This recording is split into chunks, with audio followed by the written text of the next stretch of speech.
Buongiorno a tutti. A breve inizieremo il webinar relativo alla quarta giornata del corso di formazione sul paesaggio veneto e attendiamo ancora qualche istante per permettere a tutti gli spettatori di collegarsi e nel frattempo vi auguro una buona lezione, una buona mattinata a tutti.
Allora, buongiorno a tutti. Siamo giunti alla quarta giornata del corso di formazione sul paesaggio, quinta edizione, e abbiamo concluso con la settimana scorsa il primo modulo di formazione che era dedicato al rapporto tra turismo e paesaggio in contesto urbano.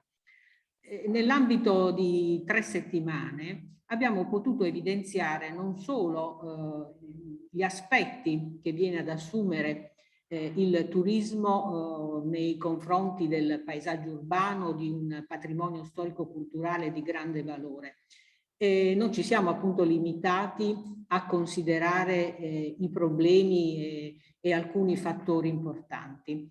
Come nelle premesse abbiamo cercato anche di capire come mitigare certi processi e certi fenomeni e in particolar modo abbiamo considerato che il problema e quindi la necessità di azione dovesse riguardare non solo gli aspetti quantitativi e quindi i flussi, ma anche alcuni aspetti qualitativi legati appunto alla domanda ma anche all'offerta turistica che si viene a collocare in ambito urbano.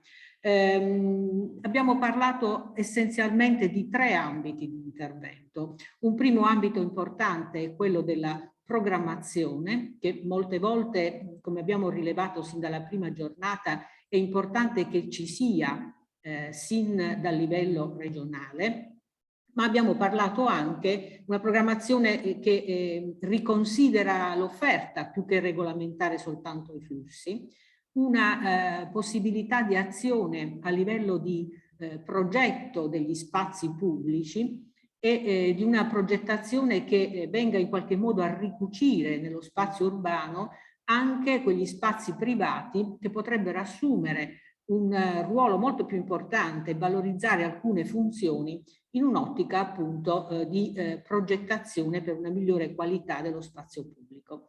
E abbiamo parlato soprattutto nell'ultima giornata di regolamenti, di normative che in qualche modo vengono a dare una mano a quelle amministrazioni che si pongono in una strategia di valorizzazione del contesto urbano e di miglioramento della qualità per anche il turista. Abbiamo parlato appunto di regolamenti sul commercio nel centro storico, per esempio, e di tutta una serie di iniziative che stanno prendendo corpo, in particolar modo in quei siti che comunque sono già riconosciuti come patrimonio dall'UNESCO. Oggi diamo inizio al secondo modulo del nostro corso, che è dedicato al rapporto tra turismo e paesaggio in contesto rurale. In contesto urbano abbiamo parlato essenzialmente di due aspetti, quello della quantità, dell'esigenza di considerare i flussi e quindi di una capacità di carico che potesse essere in qualche modo rispettata, e di qualità.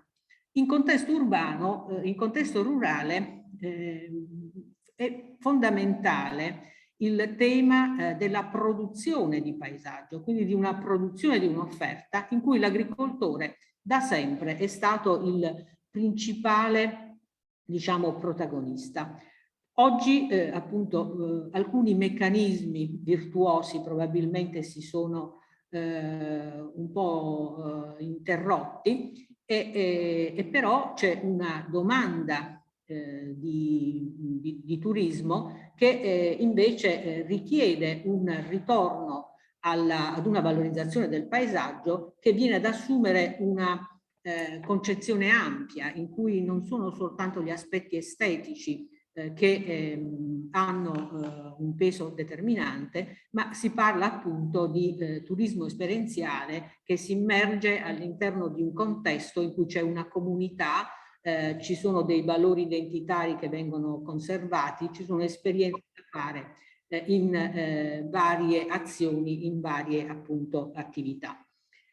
Abbiamo chiamato a dare inizio a questo percorso di riflessione su questo tema il professor Tiziano Tempesta, ordinario di estimo territoriale e ambientale presso l'Università di Padova, che molti di voi, perché appunto abbiamo anche una componente di agronomi, hanno conosciuto, e il professor Tempesta penso sia la persona migliore per poter trattare il tema di oggi, quello del valore economico del paesaggio appunto nella domanda ed offerta turistica. Il professor Tempesta appunto ormai da qualche decennio si occupa appunto di valutazione del paesaggio, è uno dei maggiori esperti anche a livello internazionale rispetto a queste tematiche, e voglio anche ricordare che appunto nel panel dell'Osservatorio dei paesaggi rurali storici, delle pratiche agricole e conoscenze tradizionali, con cui si sta facendo un grandissimo lavoro appunto di riconoscimento, di tutela e valorizzazione di alcuni paesaggi storici, agrari storici e tradizionali. Gli do immediatamente la parola. Grazie. Dunque, buongiorno a tutti. Immagino che devo condividere lo schermo a questo punto, altrimenti non riusciamo. Ecco qua. Condividi e mettiamoci. Ecco, a posto. Benissimo. Scusate che tolgo un po' di segni che vedo qui. Ecco, benissimo. Allora, il tema del mio intervento, poi Matteo, quanto tempo ho? Un'ora? Mezz'ora? Pronto, Matteo? E dovrebbe avere più o meno un'oretta. Un'oretta, ecco, però così mi oriento, mi organizzo. Sì, perché ho preparato un po' di slide, ma tante sono fotografie, sono immagini. Bene, allora partiamo da qui. Il tema che dovrei affrontare, che cercherò di affrontare, è quello della relazione tra paesaggio e turismo, cioè quindi che ruolo può avere in qualche modo la qualità del paesaggio nella domanda e nell'offerta del turismo. Come vedremo è un ruolo che può essere importante almeno per alcune tipologie di domande, però che di questi tempi paiono sicuramente in grande crescita, specialmente come avete visto l'anno scorso c'è stato un vero e proprio boom, e anche quest'anno a dire il vero, del turismo rurale, del turismo in zona montana, eccetera, una riscoperta quindi del turismo in certe aree che forse in parte erano un po' state trascurate, anche se peraltro va detto che negli ultimi anni il tipo di turismo che è cresciuto di più in Italia è stato l'agriturismo, che ha veramente in certe zone ha visto una crescita di tipo esponenziale.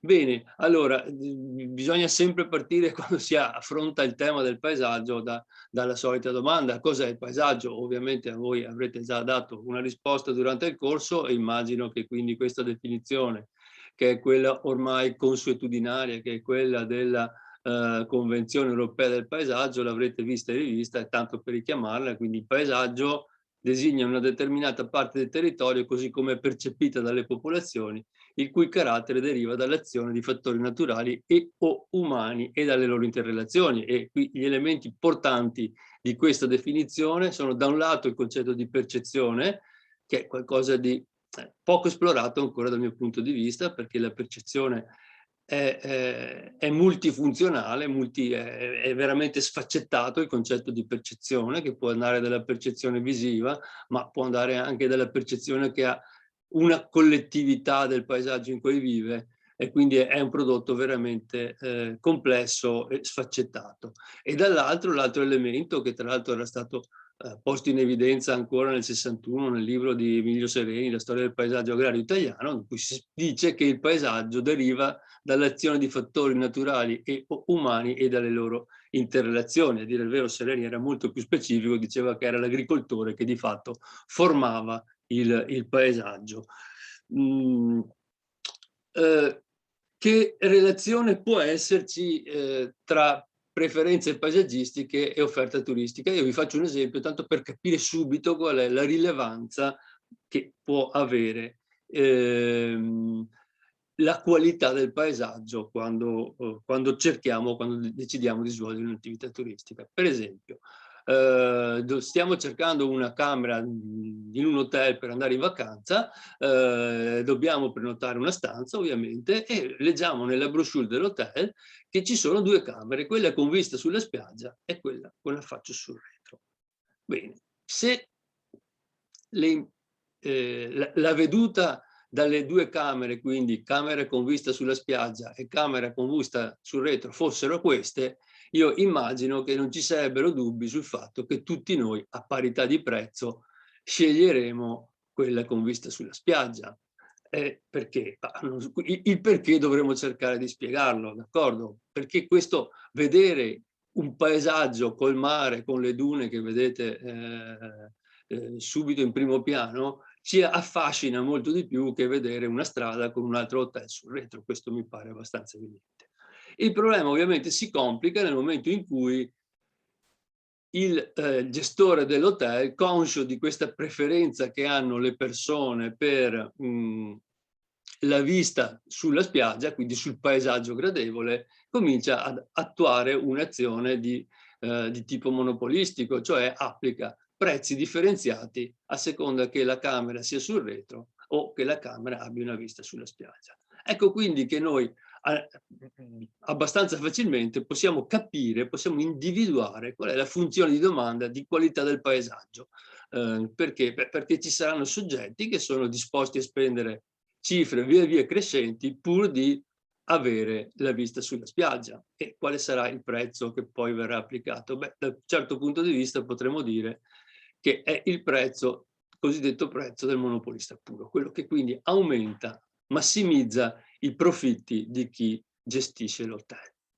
Questo per dire poi quindi che ovviamente la qualità del paesaggio si traduce immediatamente in questo caso in un valore monetario, d'accordo? E questo ci fa capire nuovamente che il paesaggio può interagire in maniera notevole con l'economia. Vi faccio questo esempio: io quest'estate sono andato in vacanza sul lago di Garda, e per avere una camera da cui si godeva di questa vista, di questa veduta, vedete ci sono gli olivi in primo piano e sullo sfondo il lago di Garda, si pagava circa il 30% in più sul prezzo del pernottamento, che non è poca cosa, specialmente nel periodo estivo. Non sto dicendo perché l'ho pagato io, cioè, era l'unica camera disponibile, a dire il vero. Ma nuovamente questo per dire poi che questa veduta si traduce immediatamente in un valore economico. Scusate, ho premuto il tasto sbagliato. Ecco, ma ovviamente nella vita di tutti i giorni ci sono numerosi elementi che dimostrano che le persone cercano di trascorrere più tempo possibile nei paesaggi che hanno alcune caratteristiche. Poi vedremo quali sono queste caratteristiche. Ma il problema è perché le persone spendono soldi per andare in vacanza in paesaggi piacevoli?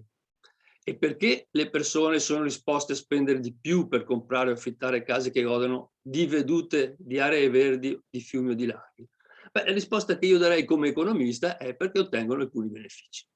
Se io non ottengo alcun beneficio da una cosa, e il concetto di beneficio è ovviamente un concetto assolutamente ampio, d'accordo? Non vuol dire un beneficio monetario, economico, è un beneficio, però altrimenti io non sarei disposto a rinunciare a una parte del mio reddito per passare del tempo su paesaggi che considero piacevoli o quantomeno gradevoli. E il problema a questo punto è di chiederci, ma in realtà cos'è che può dare il paesaggio? Quali benefici produce il paesaggio? Beh, le ricerche in campo internazionale ormai ci sono ricerche che continuano da una quarantina d'anni, forse più anche, perché i primi studi fatti dagli psicologi sulla percezione del paesaggio, su cosa rende gradevole un paesaggio, risalgono agli anni 70 negli Stati Uniti, quindi molto molto tempo fa. Va bene. Allora, cosa hanno posto in evidenza? Anche qui vedremo delle informazioni tipo riassuntivo, ovviamente ci vorrebbe molto più tempo per andare ad approfondire ognuno di questi aspetti. Allora, innanzitutto, il paesaggio può indurre emozioni positive o negative. E già il fatto di dire che induce emozioni vuol dire che può agire a livello sostanzialmente inconscio sul comportamento delle persone. E questo è un elemento importante poi nel rapporto che può esserci tra paesaggio e turismo. Altra cosa assolutamente ormai dimostrata è che il paesaggio può ridurre lo stress. Perché? Perché può andare ad interferire con alcuni parametri fisiologici delle persone. Per esempio, un esempio tipico può essere quello degli esperimenti fatti negli Stati Uniti, in cui si è visto che le persone che erano ricoverate in ospedale per piccoli interventi, quindi per malattie non molto gravi, però quelli che avevano un affaccio sul verde, su una vista piacevole, su un parco, su un giardino, avevano una richiesta di analgesici, eccetera, eccetera, decisamente inferiore delle altre persone, quelli che avevano affaccio sul cemento, cose del genere.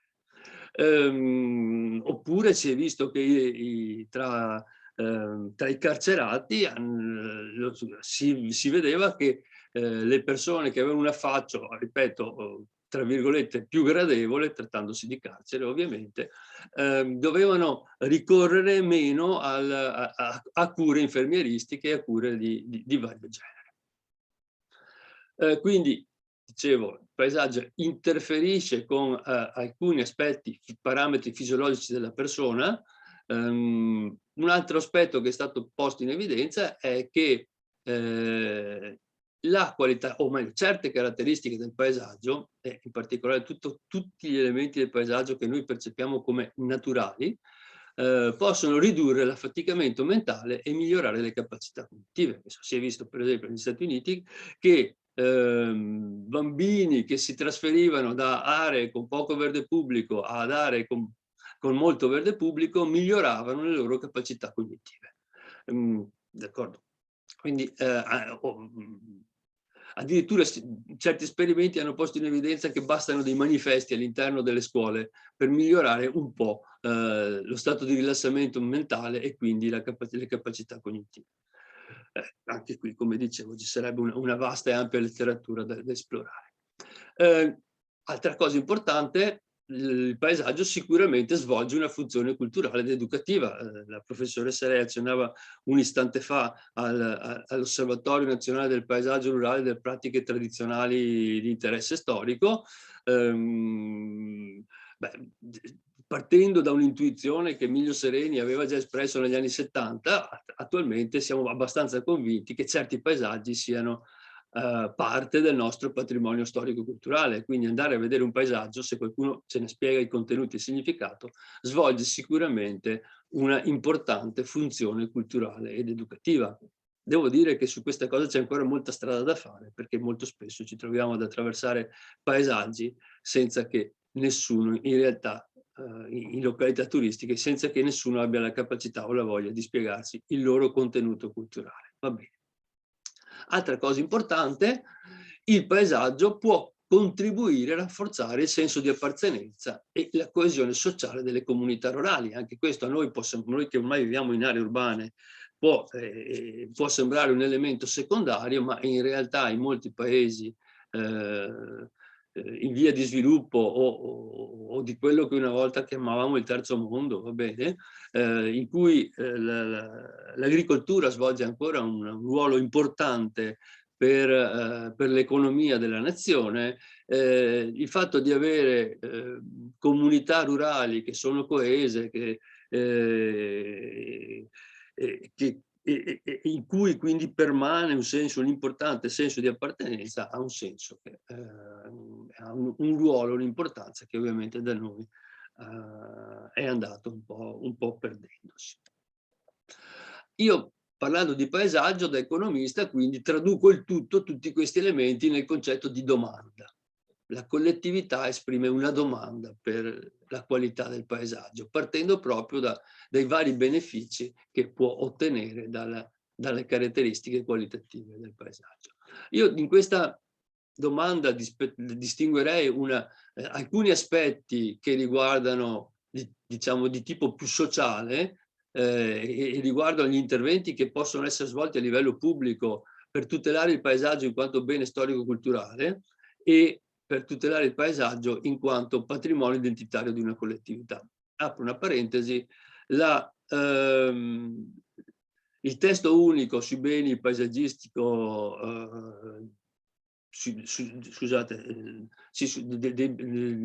del paesaggio e dei beni culturali, fa riferimento nella definizione di paesaggio esplicitamente al concetto di identità.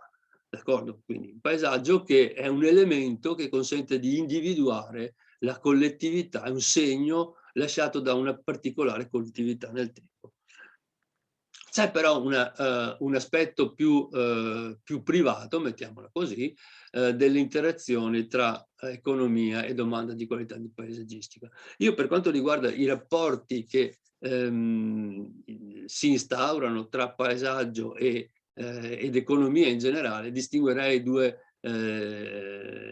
li ripartirei in due categorie. Da un lato possiamo avere degli effetti diretti, in cui il paesaggio è parte del bene richiesto, dall'altro possiamo avere degli effetti indiretti nei quali le caratteristiche del paesaggio possono influenzare la percezione della qualità di un bene. Allora, tra gli effetti diretti, cioè qui, ripeto, il paesaggio è parte del bene richiesto, metterei gli effetti che il paesaggio ha sulla domanda e su flussi turistico-ricreativi, ma sicuramente anche l'effetto che la qualità del paesaggio può avere sulla domanda di abitazioni. Anche questo è un dato ormai assolutamente noto in letteratura, che la qualità del paesaggio incide notevolmente sul prezzo delle case.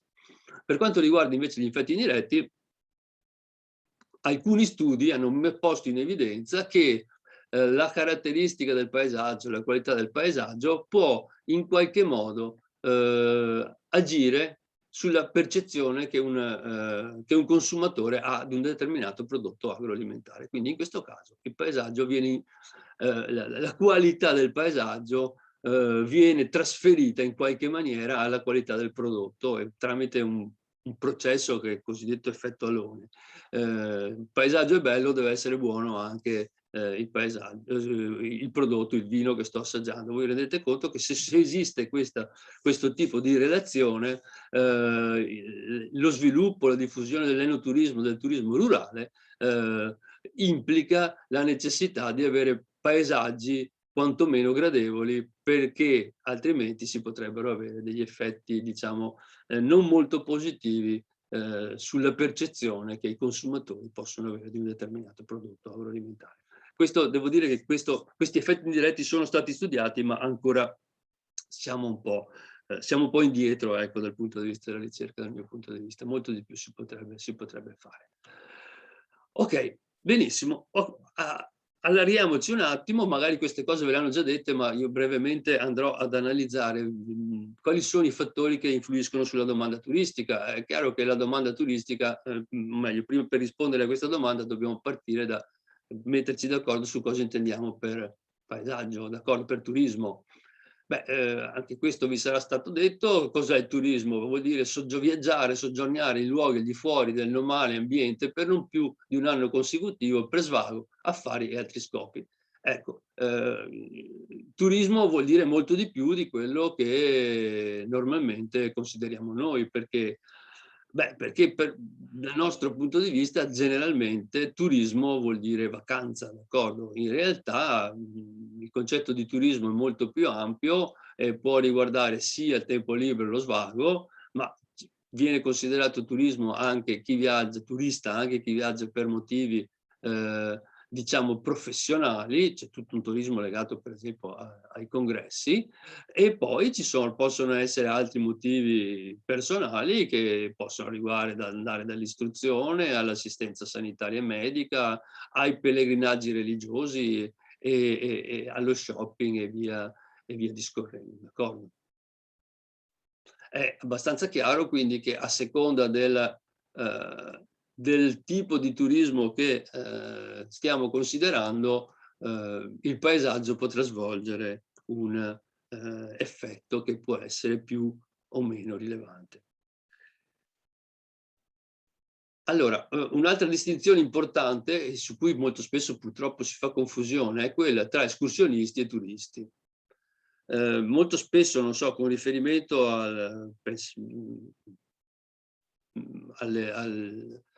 all'agriturismo o all'enoturismo, il turismo enogastronomico, specie delle nostre zone, ho visto si confondono veramente i due cose. Qualsiasi persona che dall'esterno si reca, che so, nell'area del Prosecco, viene considerato un turista. Oppure di recente mi stavo occupando dell'area cosiddetta delle Fontane Bianche di Moriago, che è un'area di tipo naturalistico. Erano tutti convinti in zona, nel territorio, che ci fossero molti turisti, ma in realtà poi si è visto che la quasi totalità dei frequentatori proviene dalla provincia di Treviso, o lo stesso per quanto riguarda il parco di Villa Bolasco, in cui i turisti veri e propri sono veramente molto pochi. Quindi si fa molta confusione tra i due termini, i due concetti. Bisogna considerare, d'accordo, i turisti sono coloro che pernottano almeno per una notte, e poi bisognerebbe distinguere tra piccoli viaggi scusate, turismo di breve durata e turismo di lunga durata, in cui discriminante è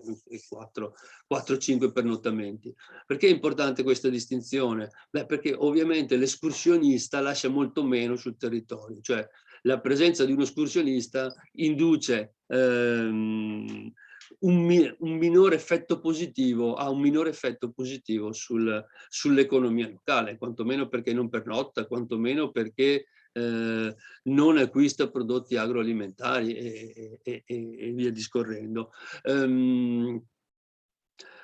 Chiaramente anche per quanto riguarda i turisti bisognerebbe fare importanti distinzioni, d'accordo, che riguardano il tipo di struttura ricettiva, per esempio. Ma comunque è certo che l'indotto generato da un turista, l'indotto economico generato da un turista, è totalmente diverso e sicuramente superiore di quello generato da un escursionista a vantaggio di una certa comunità, una comunità locale, d'accordo?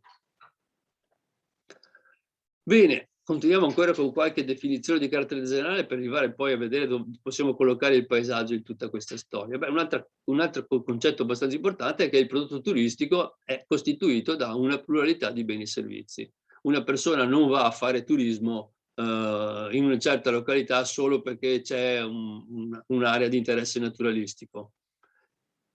Ci va perché ci sono vari aspetti che possono attrarla, d'accordo?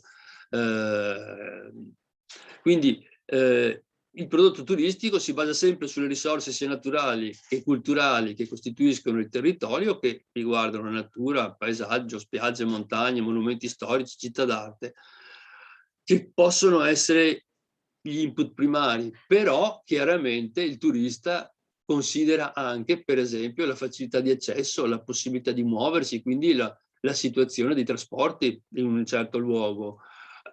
Può essere più o meno interessato alle caratteristiche degli alloggi, alle caratteristiche gastronomiche di un certo territorio, non tutti, ma d'accordo. Può essere interessato, può costituire motivo di attrazione il fatto che ci siano strutture, infrastrutture ricreative, parchi tematici, eventi, festival, congressi, ovviamente con caratteristiche naturalistiche, ma musei e quant'altro. Altri turisti possono preferire una località rispetto a un'altra perché hanno la possibilità di acquistare prodotti locali, prodotti artigianali, prodotti enogastronomici e così via. Quindi, prima cosa da ricordare è che se noi parliamo e vogliamo vedere l'effetto, la rilevanza e il ruolo che può svolgere il turismo alla fine della valorizzazione, scusate, il ruolo che può svolgere il paesaggio al fine della valorizzazione turistica, è un elemento che dobbiamo tener conto, è che il paesaggio costituisce uno dei tanti elementi che stanno alla base della scelta della destinazione turistica. Sempre parlando di comportamento del turista, è abbastanza ormai si usa ormai abbastanza distinguere due tipi di fattori che possono indurre il turista a visitare un certo luogo.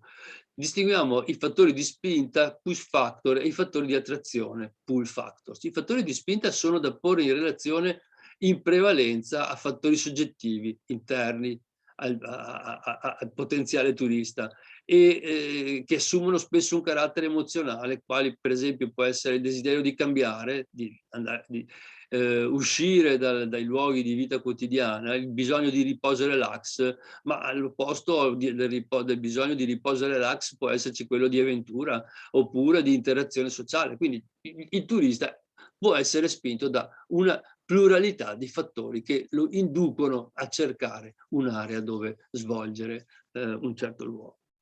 D'altro canto, come dicevamo, ci sono i fattori di attrazione, i pull factor, che invece riguardano gli aspetti esterni alla persona, situazionali o cognitivi, tra i quali vi possono essere le caratteristiche dell'area di destinazione, la presenza di infrastrutture, in generale tutti gli elementi che abbiamo visto nella slide precedente. Ecco, fattori di spinta e fattori di attrazione concorrono a formare le motivazioni che inducono il turista a visitare una determinata area. Dopodiché, una volta che il turista ha deciso, ha scelto l'area, realizzerà, vi ci si recherà e avremo l'esperienza reale. Tra l'eventuale discrepanza o corrispondenza tra motivazioni e esperienza reale deriverà il grado di soddisfazione che il turista ha per un'area, per un certo luogo. E dal grado di soddisfazione, alla fin fine, deriverà la probabilità che il turista in futuro visiti ancora l'area o la consigli ad altri soggetti, direttamente nella cerchia di parenti o d'amici, oppure tramite il web. Allora, tutto questo poi concorre a formare la reputazione dell'area. Badate, per quanto riguarda il punto precedente, che ancora oggi, quando noi chiediamo a visitatori, a turisti o frequentatori di aree di interesse storico, culturale, paesaggistico e così via, i fattori, o meglio, le fonti informative maggiormente considerate sono le fonti personali. Fonti personali che adesso sono notevolmente ampliate dall'utilizzo del web. Pensate a Facebook o a tutti gli altri social media in cui qualcuno può consigliare di frequentare una determinata area perché ha appunto ha avuto un elevato grado di soddisfazione dal fatto di andarci realmente, d'accordo? Quindi, riassumendo, push e pull factor concorrono a formare le motivazioni, tra la congruenza o incongruenza tra motivazioni ed esperienza reale deriva il grado di soddisfazione, da cui poi consegue alla fin fine la probabilità che il turista possa tornare in futuro. Facciamo un esempio, prendiamo il nostro turista che parte dall'idea di aver bisogno di un'esperienza mistica in un paesaggio storico silenzioso, tranquillo, e queste sono le sue motivazioni personali. D'altro canto legge delle brochure, va in internet, si informa e scopre che nella brochure di Stonehenge, una delle tante che si possono trovare nei vari siti specializzati, ecco, Stonehenge è sicuramente la maggiore icona del paesaggio storico-culturale britannico, è un luogo ricco di simboli e ha un fascino mistico, e questo è il nostro fattore di attrazione. Allora, conclusione, la motivazione: Stonehenge è il posto giusto, ci starò sicuramente bene, d'accordo? Noi sappiamo che purtroppo contemporaneamente chissà quante altre persone hanno avuto la stessa idea, e se tutte le persone hanno avuto la stessa idea contemporaneamente è possibile che tutti quanti siano convinti di andare a Stonehenge a fare un'esperienza mistica, ricreativa e rilassante nello stesso posto e nello stesso momento. Se questa è l'esperienza reale, ovviamente il grado di soddisfazione sarà molto basso e il nostro turista dirà sicuramente non tornerò mai più in questo posto, e in ogni caso non consiglierà la visita al sito ad altri soggetti. Naturalmente la fotografia di Stonehenge che vedete è un fotomontaggio, penso sia difficile trovare Stonehenge in queste condizioni, ma rende ben l'idea di cosa può capitare. Certo, se uno pensa di arrivare lì e stare da solo a vedere il sole all'alba che arriva su questi megaliti, probabilmente rimarrà sicuramente deluso, specie di questi tempi. Ok, allora in questa grande tabellona vengono un po' riassunti quali sono i principali push e pull factor. Adesso io non voglio darveli, sta lì ad elencarvi una tabella di queste dimensioni e di questa ampiezza. Come vedete, se andiamo tra quelli interiori, psicologici, c'è la personalità, la voglia di apprendimento, le attitudini, bisogni, desideri, obiettivi, motivazioni, precedenti esperienze e via discorrendo. Tra i pull factor ce ne sono tangibili o intangibili. Tangibili ovviamente le caratteristiche del luogo, quelli con i servizi connessi alla ristorazione, un po' quello che avevamo visto anche prima, le caratteristiche degli alloggi, cosa posso trovare, che tipo di alloggi, che so, se mi interessano alloggi 5 stelle, sceglierò certe aree piuttosto, hotel a 5 stelle, scusate, sceglierò certe aree piuttosto che certe altre, come vi dicevo, i trasporti e così via, d'accordo? Questo per dire nuovamente la complessità dei fattori che possono influenzare il comportamento del consumatore. Ecco, all'interno di tutti questi elementi torna il quesito che ci ponevamo prima: ma quant'è importante il paesaggio nella scelta di una destinazione turistica? Beh, a mio avviso questo dipende principalmente dal tipo di attività svolta e dalle motivazioni del turista.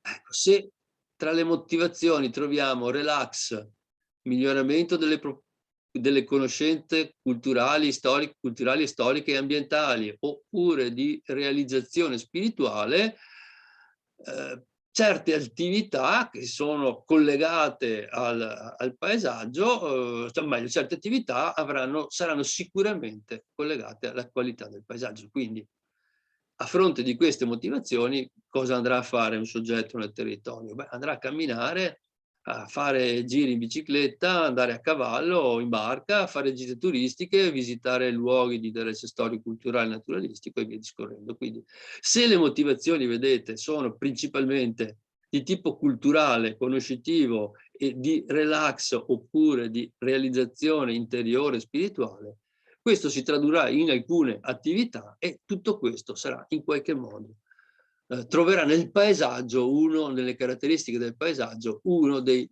principali fattori di attrazione. Vi faccio alcuni esempi, queste cose si trovano ormai facilmente online. Voi sapete, quella di andare a camminare, a fare lunghi trekking con motivazioni di carattere religioso, pensate a Santiago di Compostela, ma che so, o alla Via Francigena in Italia, per esempio, e ho visto, che so, il percorso di San Francesco che c'è tra Assisi e Spoleto, che vengono frequentati ogni anno sempre da un numero sempre maggiore, sempre crescente di persone.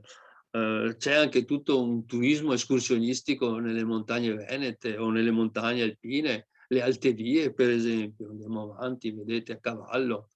Anche questo è un tipo di turismo che si sta diffondendo, in bicicletta. Qui siamo finiti da qualche altra parte nel mondo, va bene, in mezzo alle palme, in mezzo alle montagne, non so, le grandi, la grande ciclovia che collega Monaco a Venezia, per esempio, ancora incompiuta in certi tratti, ma comunque molto frequentata. Ve l'assicuro io, che abito a Treviso, che andando a camminare lungo il Sile si vedono molti turisti tedeschi che stanno attraversando, percorrono le sponde del Sile per arrivare fino a Venezia. Dalle barche, insomma, in tutto questo ci si può sbizzarrire. D'altro canto, anche la pubblicità utilizza spesso immagini del paesaggio per attirare i visitatori. Ecco, secondo me il fatto che la pubblicità utilizzi immagini del paesaggio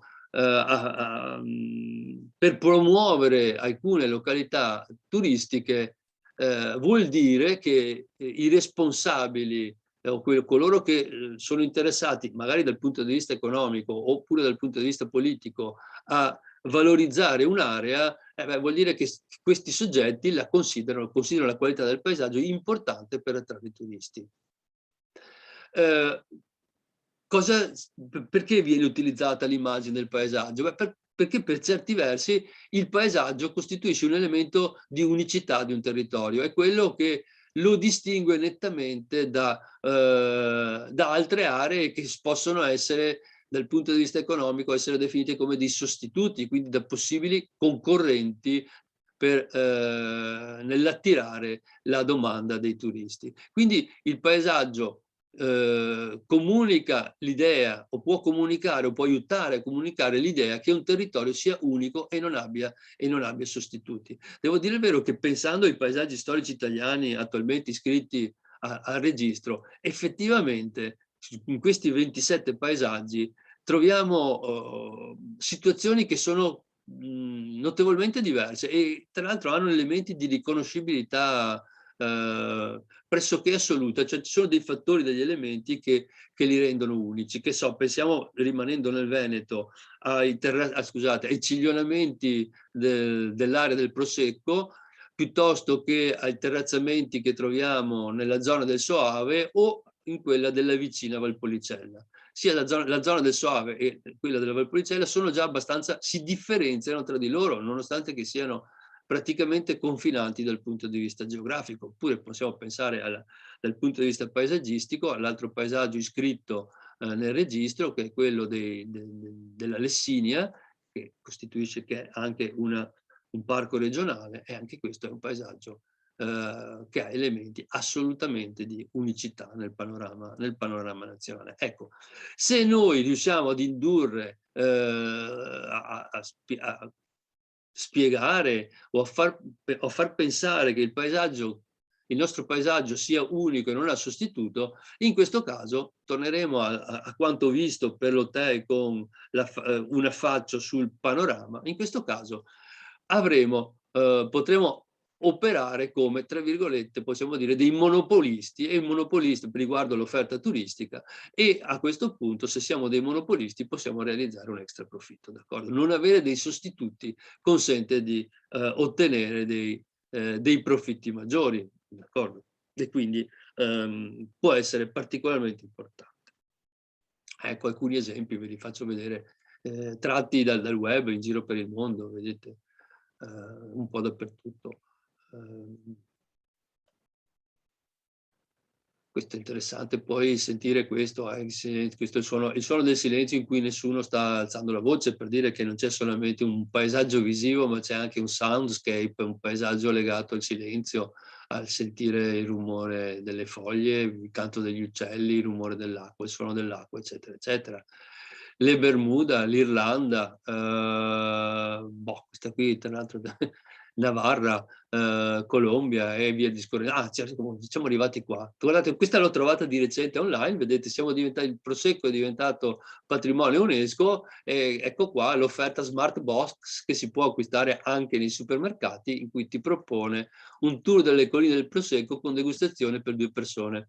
E durata una giornata. Ecco, questa qui dovremmo depennarla dall'offerta turistica, questa è un'offerta escursionistica.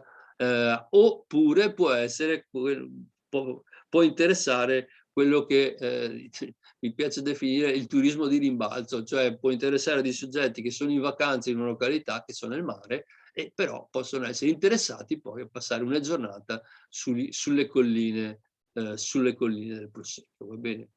E poi guardate, visto che conosciamo tutti abbastanza bene questa realtà, dice immergiti in un paesaggio unico, modellato dalla natura e dall'uomo, riconosciuto dall'UNESCO come sito del patrimonio dell'umanità. Vedete che mettono chiaramente in evidenza il concetto che si tratta di un paesaggio unico,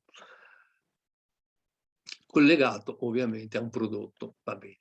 Anche qui nel suo piccolo, anche la strada del radicchio si è organizzata, la strada del radicchio immagino non la conoscono, la strada del radicchio rosso, scusate, e variegato di Castelfranco, non la conosca quasi nessuno, però se andiamo nel sito della strada del radicchio rosso di Treviso e variegato di Castelfranco, troviamo questa indicazione: cerca il tuo pacchetto turistico. Allora tu vai in cerca, eccetera, eccetera, e puoi trovare un pacchetto turistico appunto nei territori che sono attraversati da questa strada, che tra l'altro vanno da Castelfranco e arrivano fino alla provincia di Venezia, insomma, interessante, fino alla Riviera del Brenta.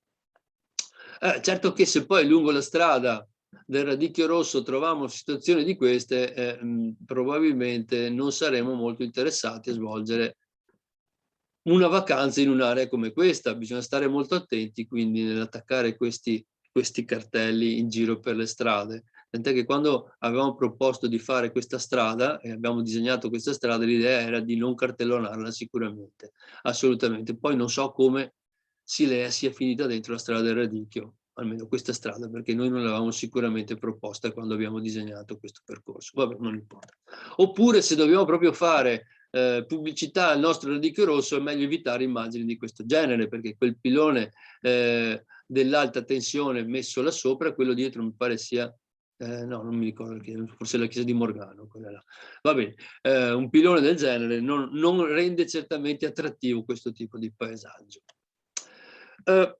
Cosa sappiamo noi dal punto di vista sperimentale di quale può essere la relazione che c'è tra paesaggio e attività ricreative? Qui abbiamo fatto alcune ricerche. Questo è uno studio che ha riguardato 913 intervistati del Veneto e abbiamo chiesto: quando scegli una destinazione giornaliera, in questo caso stiamo parlando di attività ricreative, quali elementi consideri?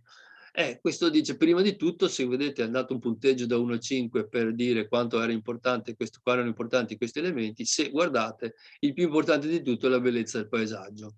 Poi dice assenza di confusione, eccessivo affollamento e tranquillità del luogo. Se ci pensate, sono tutti quanti elementi che caratterizzano dal punto di vista paesaggistico e della fruizione del paesaggio una certa area. La qualità del paesaggio per un'attività ricreativa giornaliera è molto molto più importante, vedete, del costo del viaggio. Anche questo è abbastanza significativo.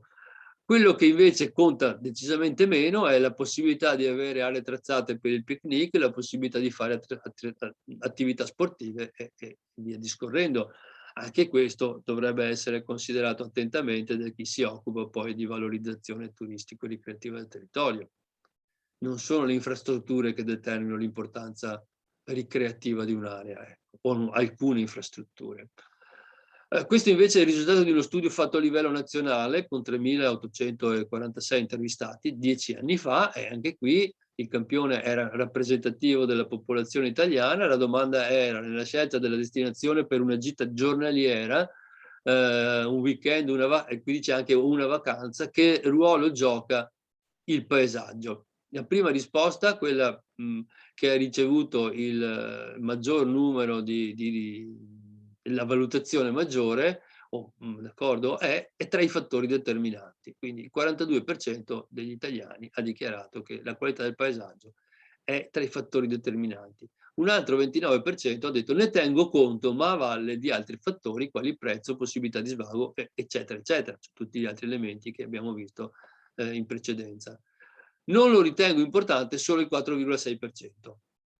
Ecco, questo, d'accordo. Qui, passando quindi dalla realtà regionale a quella nazionale, vediamo nuovamente che la qualità del paesaggio, almeno verbalmente, è una delle strategie più importanti, uno degli elementi più importanti. Passiamo a questa ricerca che sul grado di soddisfazione dei visitatori stranieri per l'offerta turistica italiana.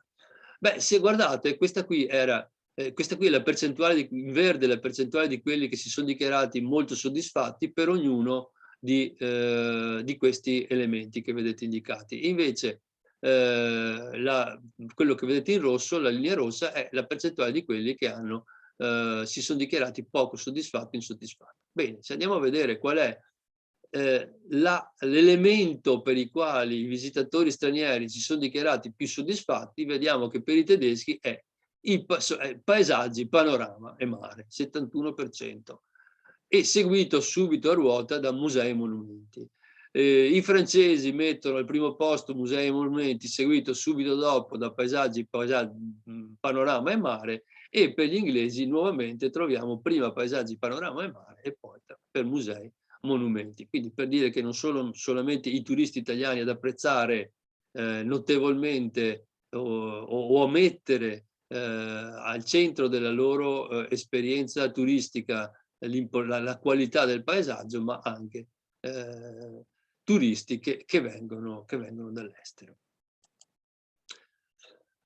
Altre informazioni, tipo cosa rende attrattivo un agriturismo secondo le opinioni dei clienti. Questo è uno studio fatto dall'Ismea nel 2009, magari ce ne saranno di più recenti, io non ne ho però visti. La prima cosa che vogliono i turisti è che siano immersi nel verde. Guardate, paradossalmente, incredibilmente, è più importante che sia immerso nel verde, quindi che sia in un paesaggio bello, gradevole, piuttosto addirittura che ci sia la possibilità di mangiare prodotti sani genuini, oppure che ci sia una buona cucina. Vedete? C'è proprio un distacco nettissimo. Nuovamente il verde, la qualità del paesaggio è considerato importante. Beh, cosa pensano gli imprenditori? Questa è un'indagine fatta da Linea nel 2010. Allora, secondo le opinioni, un fattore che rende attrattivo, secondo gli imprenditori, un fattore che rende attrattivo un agriturismo è prima di tutto il fatto che si trovi in un contesto paesaggistico tipicamente rurale. Guardate, al secondo posto troviamo la professionalità e qualificazione del titolare. Beh, vedete che secondo gli imprenditori agrituristici la qualità del paesaggio è addirittura più importante della professionalità e qualificazione del titolare.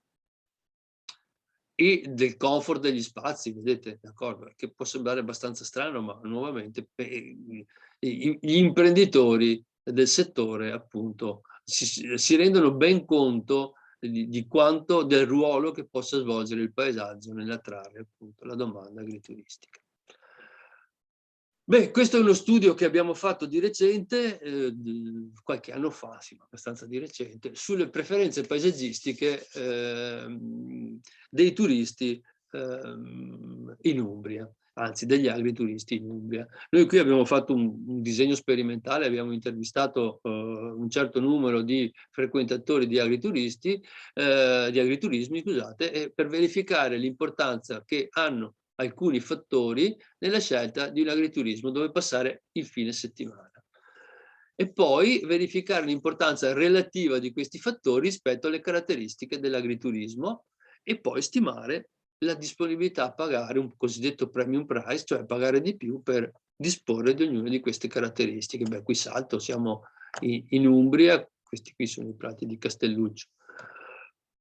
Queste sono delle marcette in Umbria, va bene, andiamo avanti. Bene, nel 2014 abbiamo rilevato 160 interviste in 16 agriturismi umbri e l'esperimento di scelta consente nel dire tra due agriturismi alternativi con caratteristiche diverse in quale sarebbero andati. Il numero di spighe è il corrispondente del numero di stelle in un hotel. Ed è un sistema di valutazione della qualità dell'offerta agrituristica che c'è in Umbria, che noi abbiamo distinto 5 o 3 per dire elevata qualità dell'agriturismo e bassa qualità dell'agriturismo.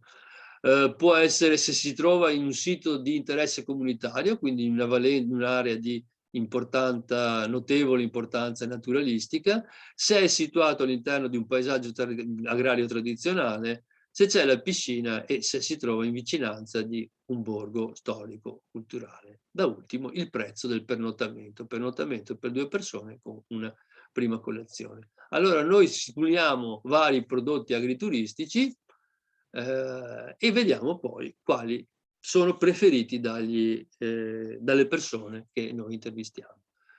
Qui non vi sto a spiegare come è finita la cosa, poi sono state analizzate delle interazioni. Anche qui vedete, se noi andiamo a vedere, anzi lo vedremo dopo, abbiamo raggruppato i nostri intervistati in base ai fattori che possono indurli a scegliere un agriturismo e poi andiamo a vedere quali sono i risultati. Ecco qua. Più che questo vi faccio vedere i risultati sulla disponibilità a pagare. Cosa vuol dire questa cosa qua? Beh, per esempio, se un agriturismo è posto in vicinanza di un centro storico minore, sono disposti mediamente a pagare gli intervistati 18 euro. Se si trova in un sito Natura 2000, sono disposti a pagare 13 euro in più. Se c'è la piscina 20 euro in più, ma se c'è un paesaggio di elevata qualità sono disposti a pagare mediamente 32 euro in più. Molto meno è il ruolo del numero di spighe, cioè della qualità della struttura. Cos'è che abbiamo visto? Beh, abbiamo visto che però rispetto a questa disponibilità a pagare di base ci sono degli elementi poi che la modificano. Per esempio, i laureati tendono ad attribuire più importanza alla presenza alla vicinanza al centro storico. I più giovani attribuiscono più importanza alla presenza di una piscina. Le persone che appartengono al cluster 2, che sono dei soggetti che hanno manifestato una maggiore propensione, un maggiore interesse per le aree naturalistiche, sono disposti a spendere 20 euro in più. Però quello che è importante rispetto a questa struttura di preferenze è che in ogni caso la qualità del paesaggio sembra essere il fattore per il quale sono disposti a spendere di più. Hanno dichiarato di essere disposti a spendere di più i nostri intervistati. Questo qui lo salterei a questo punto, va bene. È uno studio che abbiamo fatto su dove si trovano, quali sono i fattori che influenzano il numero di agriturismi che possiamo trovare nei comuni del Veneto. Vediamo un po', anzi ve lo dico rapidamente. Influiscono positivamente la presenza di ville venete, per esempio, la presenza di vigneti nel territorio, di prati e di frutteti. La vicinanza a centri storici, a centri urbani di interesse storico, la presenza di zone umide e di boschi, d'accordo? Quindi per dire che anche gli agriturismi tendono a concentrarsi maggiormente in determinate aree che hanno determinate caratteristiche che li rendono perciò più attrattivi. Bene, allora questi ultimi 10 minuti che mi restano, 12-13, vorrei dedicarli a dire, va bene, abbiamo detto che il paesaggio è importante, sì, ma quali che caratteristiche del paesaggio lo rendono effettivamente attrattivo, cioè in grado di svolgere la funzione positiva di cui abbiamo parlato finora. Bene, partirei dallo studio fatto da questi 3 autori, Thwaite, Ode e Fry, che analizzando l'ormai vastissima letteratura che si è interessata dei fattori che incidono, che influiscono sulla gradevolezza, sulla percezione della qualità del paesaggio, quindi sul fatto che un paesaggio venga considerato bello e attrattivo, hanno selezionato, hanno detto, beh, tutti gli elementi positivi rinvenibili in letteratura si possono di fatto raggruppare in 9 concetti chiave, 9 elementi che stanno alla base di quella che possiamo definire la bellezza e il grado di attrattività che può svolgere un paesaggio. Questi 9 elementi, questi concetti chiave sono la cura, la coerenza, la presenza di elementi di disturbo, la sua storicità, la scala visiva, cioè la panoramicità, la presenza di elementi che hanno un'elevata memorabilità, la complessità, la naturalità e la variabilità stagionale o storica. Vi faccio vedere rapidamente cosa intendo per queste cose. Allora, stewardship cosa vuol dire? Beh, è la presenza di un senso di ordine, di attenzione che corrisponde a che fa corrispondere l'attuale assetto del paesaggio a una situazione ideale. Che cos'è con riferimento a un paesaggio rurale, la stewardship? Beh, è la cura, è la presenza di un territorio che sia curato da un intervento umano. Vi faccio vedere questa immagine, vedete questo paesaggio montano sarebbe bellissimo, non vi assicuro non è un fotomontaggio, e questo paesaggio, questo fabbricato degradato in questo contesto naturalistico riduce sicuramente la sua qualità estetica, così come un fabbricato abbandonato in mezzo ad un campo di frumento, d'accordo? Oppure se guardiamo, qui torniamo sull'area del Prosecco, se ci sono i gradoni, il sistema di cigliamenti è sicuramente più gradevole, più attrattivo quando il vigneto è ancora coltivato, piuttosto alle situazioni invece in cui i vigneti sono stati abbandonati, in cui il bosco si sta piano piano rioccupando le colline. La coerenza, beh, il concetto della coerenza è importante perché dal punto di vista evolutivo l'uomo preferisce spontaneamente paesaggi coerenti tra loro. La coerenza può avere vari significati, che uno può, per esempio, è l'assenza di elementi di disturbo che poi vedremo dopo, ma la coerenza riguarda essenzialmente un ordine interno che possono avere i paesaggi. Ecco, qui siamo nella Val d'Orcia, vedete che questo paesaggio è fortemente coerente. Cos'è che lo rende coerente? Beh, lo rende coerente il pendio essenzialmente, perché vediamo che la strada e questo filare d'alberi deve necessariamente essere realizzato in un certo modo, deve seguire queste linee di pendio, d'accordo? La morfologia del territorio. Lo stesso le coltivazioni sono realizzate seguendo la morfologia del territorio. Anche qui ci siamo spostati in Cina, vedete? Questo è un paesaggio fortemente coerente. Perché? Perché tutti quanti gli appezzamenti sono disegnati, sono realizzati lungo le curve di livello. Disturbance, se vogliamo, è un elemento che se ne sta all'opposto rispetto al concetto di coherence. Vediamo un po' cosa vuol dire disturbance. Ecco qua, quando mi trovo un elemento fortemente impattante dal punto di vista paesaggistico, la qualità ovviamente scade immediatamente. Qui siamo in presenza di tralicci dell'alta tensione, oppure questo ponte che vediamo in primo piano, sicuramente questo traliccio concorre a degradare notevolmente la qualità estetica e percettiva del paesaggio. In altre ricerche che avevamo svolto all'Università di Padova si è visto che basta veramente un'intrusione molto piccola di un elemento di disturbo nel paesaggio per far scadere anche pesantemente la sua qualità paesaggistica, la sua qualità estetica. Boh, anche qui per rimanere sul tema, insomma, ecco, vedete questa qui è la Valle Alpisina, che se voi aveste avuto la fortuna di vederla prima della realizzazione peraltro utilissima autostrada, che consente di superare il Fadalto, il passo del Fadalto, beh, avreste visto che la vallata era molto più bella, molto più attrattiva, molto più aspra nella sua bellezza. Ecco. Qui siamo in una zona agricola, siamo in mezzo a vigneti e oliveti, questa è una cantina, ecco, cantine di questo genere chiaramente impattano fortemente sul paesaggio. Oppure spostiamoci qui sull'area del Prosecco, quest'area è sicuramente bellissima, qui siamo dalle parti del Cartizze, vicino a Castelfranco, a Vittorio Veneto, scusate, no, a Valdobbiadene, scusate, sto dicendo, va bene. E vedete che la dispersione insediativa con fabbricati, tra l'altro, che spesso non hanno una tipologia tradizionale, ha un effetto sicuramente negativo sulla qualità del paesaggio. Un altro elemento che valorizza la qualità del paesaggio è il concetto di storicità. La storicità può avere varie dimensioni, uno può essere quella di continuità storica, cioè nel fatto che sia percepibile un legame dell'attuale assetto paesaggistico con quello che era presente in passato, e un altro può essere invece la sua ricchezza storica, cioè la presenza di molti elementi storico e culturali. Torno sempre sul paesaggio che ho studiato molto prima che diventasse patrimonio dell'UNESCO, e guardate, vi faccio vedere in alto a sinistra com'era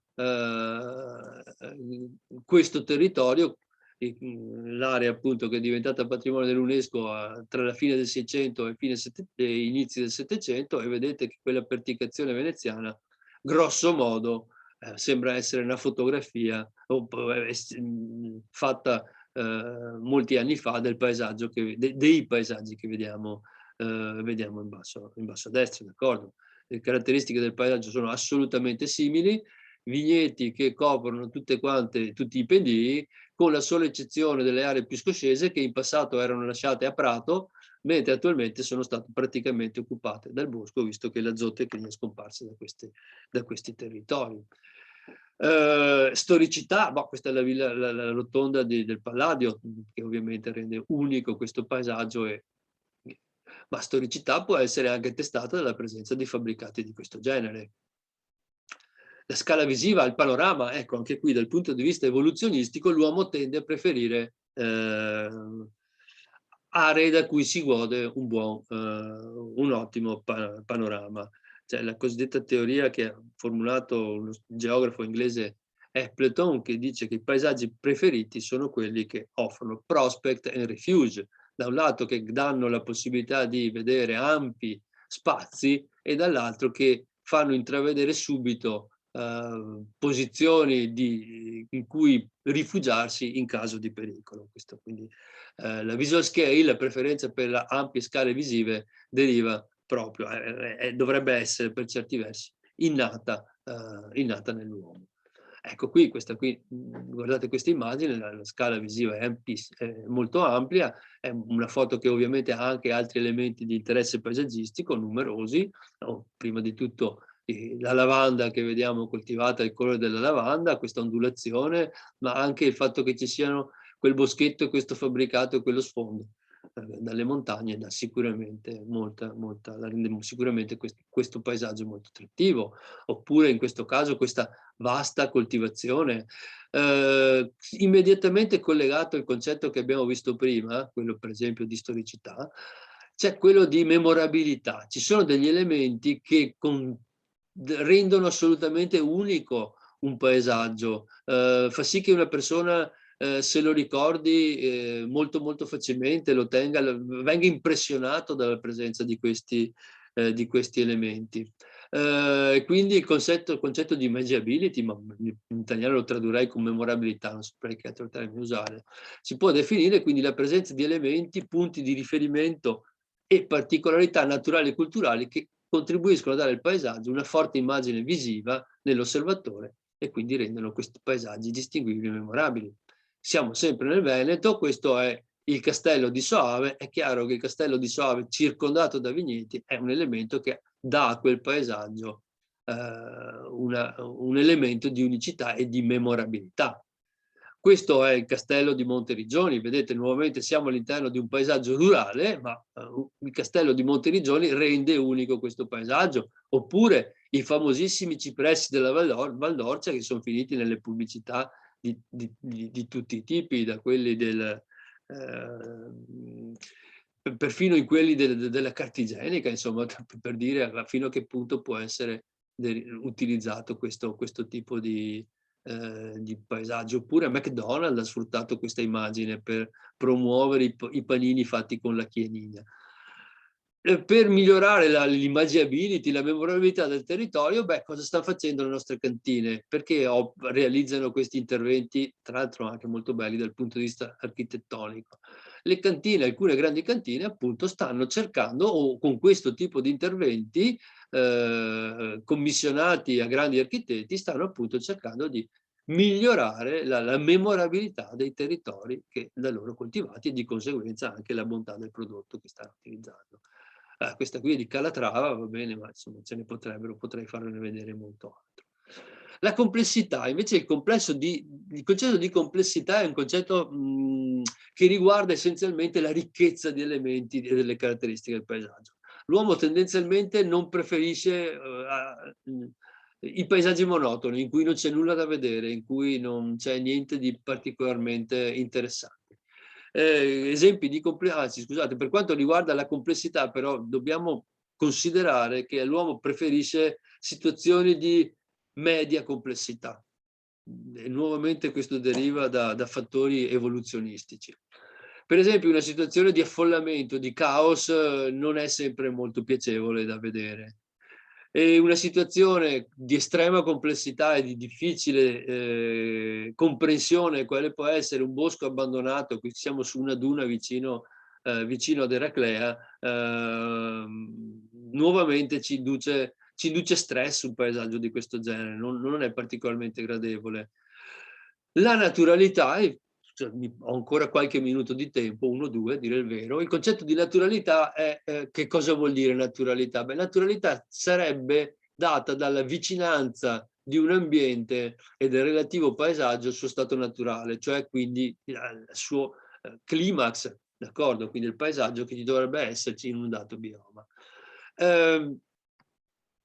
Il concetto di naturalità però non riguarda il fatto che l'ambiente sia naturale effettivamente, cioè che siamo in presenza del climax presente in un paesaggio. Per esempio, noi possiamo concepire o percepire questo paesaggio come un paesaggio altamente naturale, in realtà questo è un paesaggio fortemente atropico, questo è un pascolo sotto alberi d'alto fusto, d'accordo? Così come questo paesaggio contiene alcuni elementi di naturalità, però ovviamente non è un paesaggio naturale perché i vigneti non possono essere naturali. Cos'è che contribuisce a dare naturalità a questo paesaggio? Beh, prima di tutto la morfologia, ma poi il fatto che sia verde, il fatto che ci siano dei boschi e il fatto che ci siano alberi sparsi e il fatto oltretutto che i vigneti non siano disposti, non siano lineari, d'accordo? Ma seguano abbastanza strettamente l'andamento delle curve di livello. E guardate la differenza tra paesaggio dagli elementi che possono far ridurre questa percezione di naturalità. Siamo sempre nella zona del Prosecco, se vogliamo, troppe case, ma anche l'eccessiva linearità dei filari di vite che rendono più geometrico il paesaggio. Se è troppo geometrico, noi lo percepiamo immediatamente come troppo. Questa possiamo saltarla. Ultimo concetto importante è quello di effimero. Voi sapete che il cosiddetto foliage è diventato un elemento di attrazione del paesaggio. E vi faccio alcuni elementi. Beh, i paesaggi rurali cambiano durante l'anno, cambiano di aspetto, cambiano aspetto durante una giornata, d'accordo? Quindi ci sono fenomeni atmosferici che possono modificare radicalmente il paesaggio. La stagione ha importanti effetti sul paesaggio, qui siamo su un'altra area UNESCO,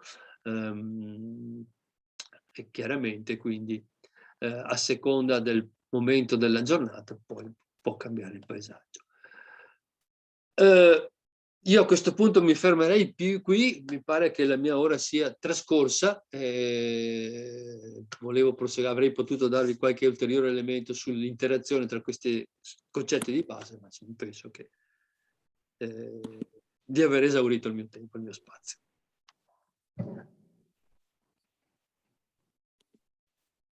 Grazie professor Tempesta, è riuscito a trattare un argomento estremamente complesso, come abbiamo potuto constatare, come sempre con un linguaggio chiarissimo che ha reso facile anche la comprensione. Mi sembra molto importante aver fatto anche ordine fra tutta una serie di concetti che comunque poi riprenderemo anche nella parte successiva. Ora ci sono tutta una serie di domande, di osservazioni in chat.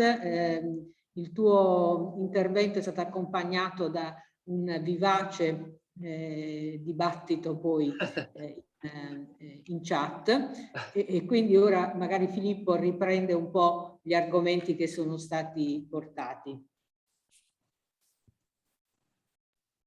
Sì, allora mi associo intanto al ringraziamento ormai è un abitué del professor Tempesta dei nostri corsi, quindi è sempre un piacere ascoltare le sue lezioni perché riescono a toccare tante dimensioni, da quella più estetico-percettiva anche a quella più pragmatica di come il paesaggio entra in gioco rispetto all'economia, al turismo, quindi anche i numeri sono importanti per capire come un concetto come la percezione del paesaggio e l'importanza territoriale di questo elemento poi ha delle ricadute reali, quindi anche la considerazione a livello operativo poi ha un suo risvolto anche molto pragmatico e molto pratico. Allora, parto con alcune sono domande, alcune sono osservazioni. La prima la sintetizzo e mi perdonerà chi l'ha scritta, è un po' su una riflessione rispetto a quello che poteva essere l'utilizzo o riutilizzo di determinate porzioni territoriali che hanno perso la loro capacità di essere, la loro resa agricola, o quelle che hanno siti contaminati, siti o aree che hanno un'alta salinità e quindi non permettono la produzione, dove però non è consentito o è molto limitato la localizzazione di, per esempio, impianti fotovoltaici a terra. Quindi questa dualità, perché non possiamo utilizzare quei territori che non sono più produttivi anche con una finalità invece di non produzione agricola ma produzione energetica. Quindi, visto che il fotovoltaico a terra incontra, soprattutto a livello anche paesaggistico, una serie di restrizioni, un suo commento sulla possibilità di utilizzare questi territori e se la dinamica paesaggistica e l'impatto di questi elementi di produzione energetica, che tanto sono sponsorizzate a diversi livelli politico-amministrativi, invece non possono trovare una loro, come si dice, armoniosità, una loro armonia all'interno di un territorio come il nostro. E questo è un primo commento. Un altro commento invece riguarda, lei ha enfatizzato in maniera rilevante l'importanza di gestire a livello paesaggistico anche le risorse agricole e agrarie in ottica di costruire dei percorsi e dell'attenzione che bisogna mantenere su come anche i cammini, le strade tematiche devono essere conservate. E uno dei corsisti sottolinea il fatto che in Veneto forse sono troppi questi tipi di percorsi e cammini tematizzati che in alcuni casi non si riesce a darne realmente valore e anzi creano forse una sovrapposizione, quasi una confusione, e quindi non è più un incentivo ma forse un limite. Un'ultima considerazione invece riguarda come la rilevanza del fatto che la scelta nel momento in cui uno deve, o comunque l'associazione di valore che vincola la scelta rispetto a una decisione di spostamento turistico legata al paesaggio, parte dal fatto che questa scelta va in opposizione e ricerca qualcosa che nel nostro territorio, nella nostra casa base di partenza, non abbiamo. Quindi un po' questa diciamo ovvietà, mi passi il termine professore, del dire noi è chiaro che scegliamo un contesto paesaggistico più gradevole rispetto a quello che abbiamo noi a casa. Allora da qui parte la riflessione, non sarebbe il caso di riflettere sui nostri territori di partenza, non tanto sui territori che scegliamo da visitare. E qua si chiudono le prime riflessioni. Dopo, magari quando risponde a queste, se ci sono nel frattempo delle altre domande, poi le continuo a riproporre. Sì, allora molto, molto rapidamente. Per quanto riguarda il fotovoltaico, sì, so anch'io che c'è un grande dibattito, ci sono finito dentro di striscio sulla domanda su un progetto di fotovoltaico vicino a Rovigo, uno l'hanno approvato e un altro, boh, non lo so, insomma, quindi si trattava di 60 ettari di cosiddetto agrivoltaico. Tra l'altro lì eravamo su una zona perfettamente coltivabile. Sto concetto di agrivoltaico, devo dire il vero, che mi lascia un po' perplesso. Sono d'accordo anch'io, se si tratta di mettere questi impianti fotovoltaici non in aree di interesse turistico ricreativo, queste le scarterei subito. Devo dire il vero, ecco, anche qui bisognerebbe prima, non abbiamo studi, ricerche che ci dicono quale può essere l'impatto, la percezione che ha un soggetto di un impianto agrivoltaico dal punto di vista paesaggistico.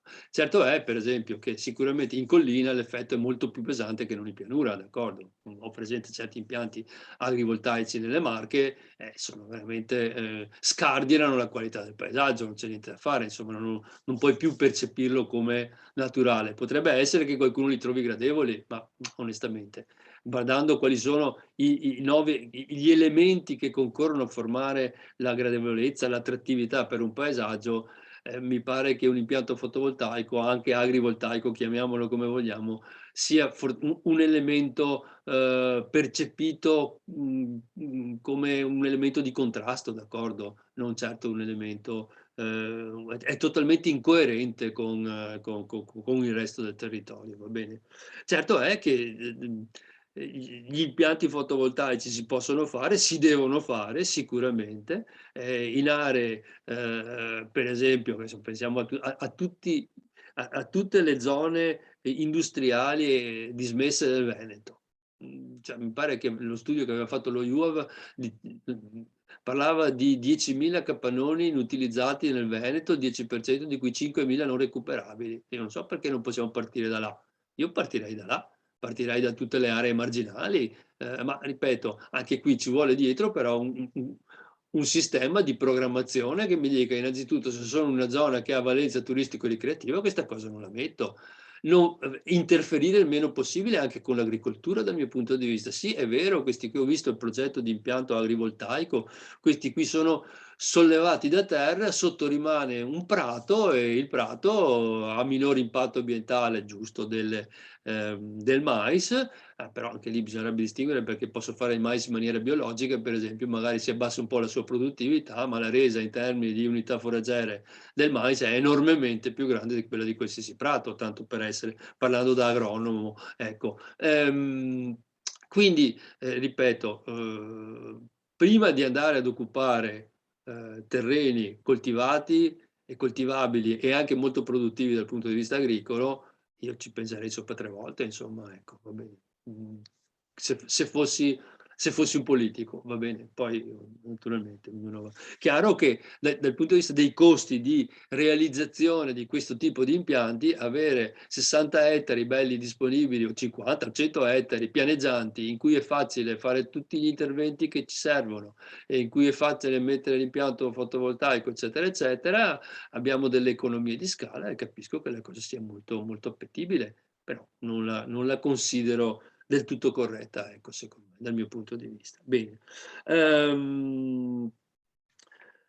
Altro problema era ci sono troppi itinerari ricreativi e strade. Io traduco la cosa in termini di troppe strade di prodotti tipici, giusto? Perché alla fine, per quanto riguarda gli itinerari tematici, non lo so nel Veneto se ce ne siano molti.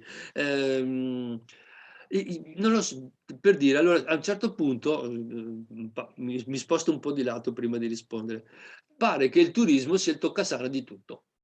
Cioè, devi fare sviluppo economico in un'area rurale, turismo. Dobbiamo sviluppare il turismo, devono arrivare i turisti, perché quelli porteranno quattrini e migliorerà la qualità della vita. Sì, magari questo è vero, però il turismo non è la panacea di tutti i mali, insomma, d'accordo? Oltre al fatto che per svolgere, dobbiamo avere attrattori forti per poter avere delle persone che vengono a spendere quattrini in un certo territorio.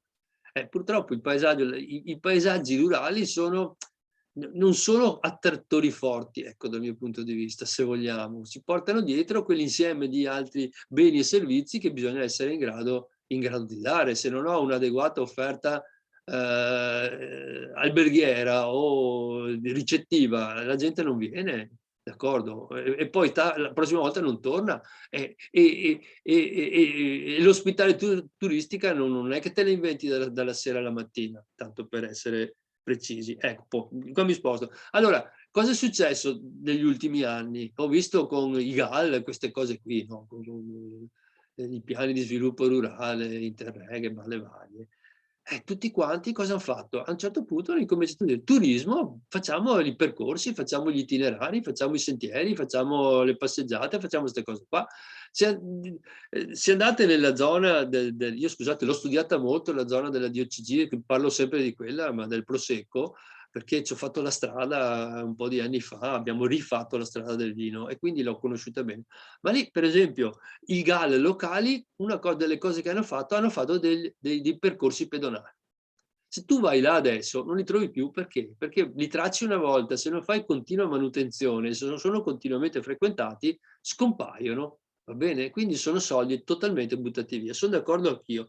Un eccesso di percorsi, di itinerari ricreativi sono del tutto inutili, meglio farne pochi ma fatti decisamente bene. Non lo so, prima parlavo della pista ciclabile, la Monaco-Venezia. Potrà sembrare banale, ma non ci sono i bagni. Cioè, tu puoi fare 30 km, lì non ci sono i bagni. Non c'è un posto dove puoi prendere l'acqua se non vicino a Treviso. Ma ci rendiamo conto? Cioè, va bene, questi qui vengono lo stesso perché l'elemento attrattivo, Venezia, è talmente forte, oppure se vogliamo anche Jesolo, perché vengono qui per il mare, è talmente forte, talmente importante che ci vengono. Però voglio dire, mi pare che ci sia anche un po' di pressapochismo nella gestione di una cosa di questo genere. Oppure presente vicino alla centrale sul Sile che c'è a Treviso, ci sono i bagni ma sono chiusi. Ciao, va bene, ma ci vuole attenzione anche su questo, va bene. Non c'è un bar lungo tutta la strada, non c'è un chiosco, non lo so, mi pare. Ecco, quindi poi questo si tira dietro il discorso delle strade dei prodotti tipici. In provincia di Treviso, nella nostra provincia di Treviso, dunque ci sono, mi pare, 3 strade del vino, se non sbaglio, sì, ci sono 3 strade del vino, che sono Vini del Piave, Montello e Asolo, e poi naturalmente quella del Prosecco. In più c'è la strada del Radicchio e in più c'è anche la strada, mi pare,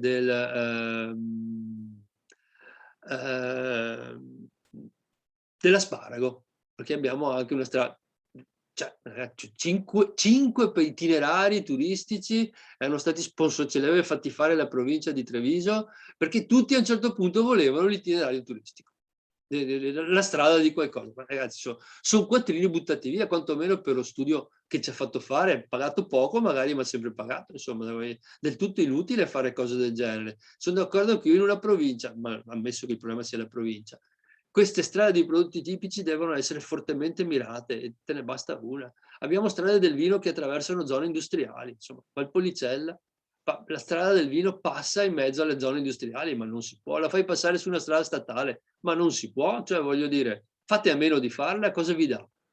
Tanto la strada del vino deve essere una strada che collega cantine a monumenti e cose del genere. La cantina, se è rinomata, ci vanno lo stesso. Va bene? I monumenti, se sono conosciuti, ci vanno lo stesso. Ecco, va bene. Quindi sono d'accordo anch'io, sì. Meno itinerari e fatti bene, ecco, d'accordo, sostenuti bene dal punto di vista delle strutture e di infrastrutture. L'ultima domanda, devo dire il vero, non l'ho capita. Ah sì, no, migliorare il luogo di residenza rispetto cioè, voglio dire, se tutte queste persone sono costrette a cercare un'area di svago, un'area che interessi qualità paesaggistica, perché non la trovano a casa, giustamente uno potrebbe dire, beh, prima di tutto dobbiamo migliorare la qualità del paesaggio e il luogo di vita, no? Mi pare una cosa ovvia, e migliorare la qualità del paesaggio e il luogo di vita vuol dire essenzialmente più verde in pianura, d'accordo? Direi che il paradosso del Veneto è questo: ci sono tanti boschi, tra virgolette, inutili secondo me in montagna e pochissimi boschi in pianura. Se torniamo indietro nell'Ottocento era esattamente l'inverso. Avevamo ancora i boschi in pianura, che ce n'erano parecchi, e avevamo molti meno boschi in montagna. Dal dopoguerra ad oggi i boschi in montagna la superficie forestale in montagna è aumentata, mi pare, del 40-50%. Noi non ce ne rendiamo conto perché non abbiamo questa visione storica, ecco, va bene, mentre in pianura quel poco che c'era è stato tolto. Però, per fortuna, cose importanti si cominciano a fare anche in pianura. Ormai l'idea di dire facciamo un bosco in pianura mi pare sia stata fatta proprio da quasi tutte le amministrazioni comunali. Ci sono tantissimi lodevoli interventi in questo senso. Penso al bosco di Mestre, sono 300 ettari, a Treviso è stato fatto il bosco, come si chiama? Dov'è la sede di Sant'Artemio, la sede della provincia, e sono altri 60 ettari di bosco quasi planiziale. È talmente bosco planiziale che ci si trovano anche le zecche ormai, come in montagna, avete capito? Vabbè.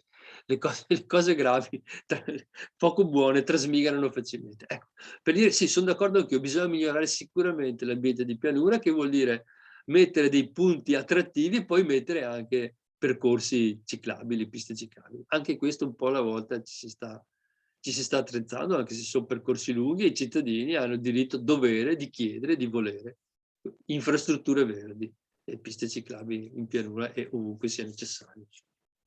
Diciamo, professore, che il corso che stiamo facendo è proprio con la volontà di ragionare proprio in questa direzione, nel senso che anche la formazione continua proprio mira a alla presa di coscienza di questa necessità, perché un conto è rendersene conto, sì, ma è lontano da casa, abbiamo bisogno di lavorare giorno per giorno vicino a casa, esattamente nella direzione in cui ci stava indicando.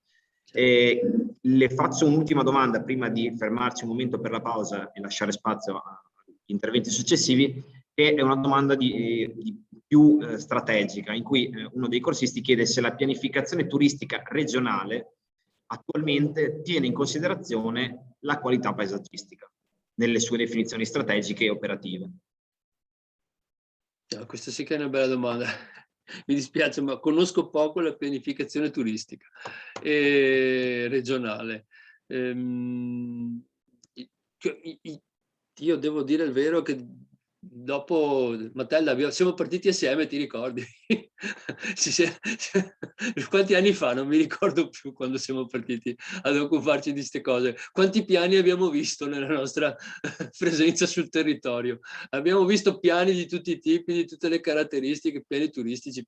C'è anche il Veneto ha anche un piano paesistico, cioè, d'accordo, c'è una pletora di pianificazione.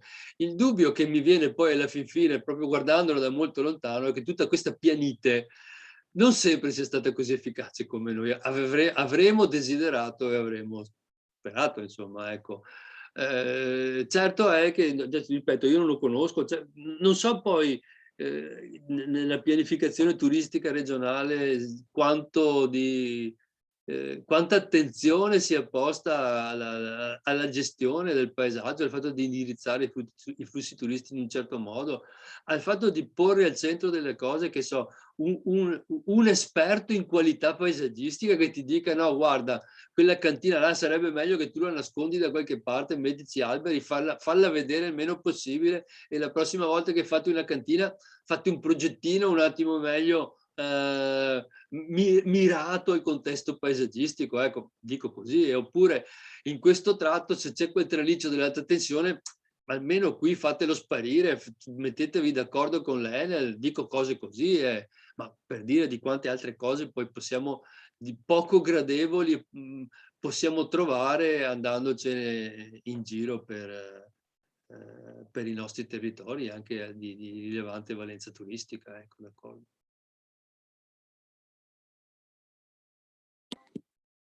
Grazie Tiziano, volevo anticipare che appunto la prossima settimana noi ci concentreremo proprio sul tema dei percorsi tematici, cammini, eccetera, e avremo un'introduzione del professor Ballerani. E nella settimana successiva abbiamo comunque invitato il dottor Marchioro della Regione Veneto, che ci parlerà appunto delle strategie in campo turistico della Regione Veneto, proprio facendo riferimento al territorio rurale. Quindi approfondiremo ulteriormente l'argomento. Allora, ringrazio veramente tanto il professor Tempesta e ora facciamo un quarto d'ora di intervallo prima di dare la parola ai relatori successivi. Bene, buona giornata e buoni lavori a tutti. Ciao. Ciao. Grazie. Ciao. Ciao.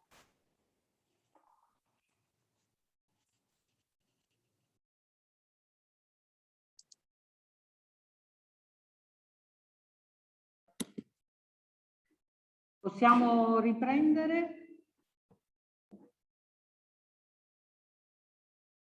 I corsisti sono rientrati tutti?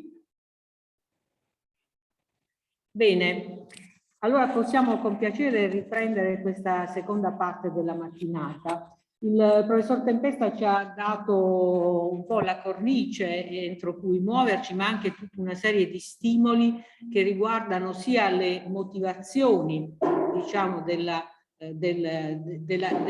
turista, ma anche un po' naturalmente i fattori di attrazione e quindi l'offerta. Su questi temi ritorniamo con un momento di approfondimento ulteriore con la dottoressa Milena Verascina del CREA, Consiglio per la ricerca in agricoltura e analisi dell'economia agraria, che lavora appunto a Roma, in particolare presso il Centro di ricerca di politiche e bioeconomia.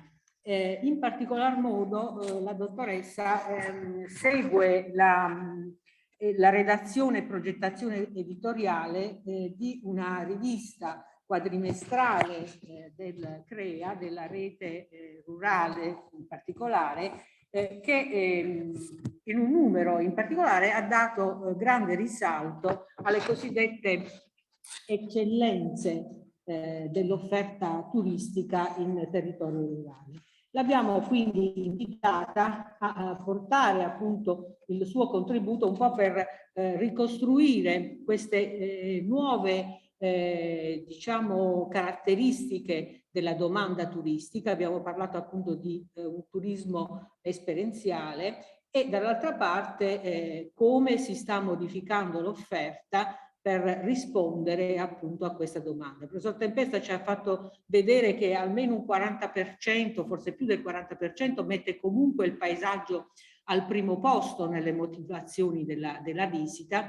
Probabilmente questo 40% è un 40% in crescita, perché appunto da quello che emerge anche appunto nel periodo post lockdown è una domanda appunto di un turismo rurale che chiede appunto queste caratteristiche all'offerta turistica. Grazie dottoressa Verascina, a lei la parola. Buongiorno intanto e grazie per questo invito. Insomma, io accetto sempre con tanto volentieri appunto gli inviti in consessi differenti. Noi solitamente, io sono un ricercatore, lavoro all'ex INEA, quello che un tempo era l'Istituto Nazionale di Economia Agraria, che poi è confluito dentro questo grande ente di ricerca che si occupa di agricoltura e che appunto prende il nome di CREA. Quindi io da sempre mi occupo di politica agraria e di economia agraria, in particolare seguendo i fondi diciamo che l'agricoltura riserva in particolare alle aree rurali. Oggi diciamo pensavo di darvi un contributo che sicuramente è un contributo diciamo relativamente a come l'agricoltura si sta vestendo, diciamo, per dare una risposta anche all'attività turistica e quindi ad un turismo crescente e che la vede sempre più protagonista. Però appunto prima di darvi proprio dei casi che vengono fuori appunto da un progetto di ricerca che noi facciamo da diversi anni al CREA, volevo appunto diciamo invitarvi a delle riflessioni sui cambiamenti che ci sono in atto e che riguardano appunto proprio le aree rurali. Quindi vi presenterò appunto questo tipo di contributo su quali strategie, quali politiche e quali opportunità ci sono per lo sviluppo del turismo sostenibile nelle aree rurali. Allora, come appunto più volte richiamato anche dal professore che ha parlato insomma prima di me, quello che è importante in questo momento, il professor Tempesta diceva appunto che il paesaggio rurale è frutto proprio dei cambiamenti millenari, molti dei quali hanno visto come attori protagonisti proprio l'uomo agricoltore, che ha plasmato quindi questo paesaggio dandocelo in eredità. Quindi il paesaggio rurale è appunto il risultato di una dinamica naturale e antropica. Come lo intendiamo appunto ultimamente questo territorio rurale? Perché questo vedremo, diciamo, è un'idea che si consolida soprattutto negli ultimi anni, inteso appunto come un concetto un po' più complesso che tiene dentro insieme paesaggio, tradizione, persone, quindi collettività, ma soprattutto prodotti. Quindi sono diciamo questo insieme di fattori che poi determinano questo concetto più ampio di territorio rurale. E il turismo rurale si inserisce in una dinamica diciamo piuttosto complessa che naturalmente può essere affrontata o quantomeno deve considerare tutta una serie di fattori che girano intorno, che appunto fattori che si incastrano, che si connettono tra di loro e determinano proprio appunto quello che diceva il professore, dei fattori poi di attrattività che ci diciamo portano turismo rurale in un territorio di riferimento. Negli ultimi 30 anni noi abbiamo osservato un fortissimo cambiamento di paradigma e si diciamo consolida questo concetto che noi chiamiamo agricoltura multifunzionale, cioè una agricoltura che se precedentemente era considerata appunto soprattutto nella sua dimensione aziendale come come luogo di produzione agroalimentare, quindi come luogo di produzione sostanzialmente di beni primari, negli ultimi 30 anni in particolare, sia per un'influenza fortissima delle nuove politiche di sviluppo, quindi che vengono proposte a livello prevalente, soprattutto a livello comunitario. Ricordiamoci che diciamo uno dei fattori di maggior sostegno dell'agricoltura è proprio una politica comunitaria che comunque diciamo prevede una grande parte di budget, tuttora una grande parte di budget comunitario, quindi la PAC, ma nello stesso tempo c'è un crescente spostamento, diciamo un movimento nella domanda della società civile nei confronti dell'agricoltura, che riguarda sia elementi appunto riconducibili alla fruizione appunto del paesaggio, sia relativamente alla qualità poi dell'azione dell'agricoltura sull'ambiente. E questo naturalmente comporta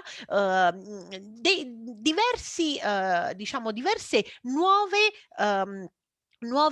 dimensioni che riguardano appunto sia l'unità aziendale, come dicevamo precedentemente, cioè la necessità anche da parte delle aziende agricole di diversificare le proprie attività per essere più resilienti, quindi per avere la capacità poi di rimanere soprattutto in aree non fortemente sviluppate, in aree che noi chiamiamo marginali e che ora sono diciamo al centro della riscoperta di un nuovo turismo che sia naturalistico, escursionista o comunque un turismo diciamo tra virgolette più esclusivo, ma ci arriveremo diciamo più in là, perché fuori da certi flussi, fuori da certi da certi canali turistici che sono sempre però più interessanti per non tanto per nicchie, ma per appunto fette sempre più grandi di turisti, e nello stesso tempo appunto la nascita di questo turismo, di queste forme nuove di turismo esperienziale, che vedono nella sostenibilità, nuovo concetto anche in questo caso diciamo che diventa importante soprattutto negli ultimi 20 anni, la sostenibilità come strategia di successo per i territori.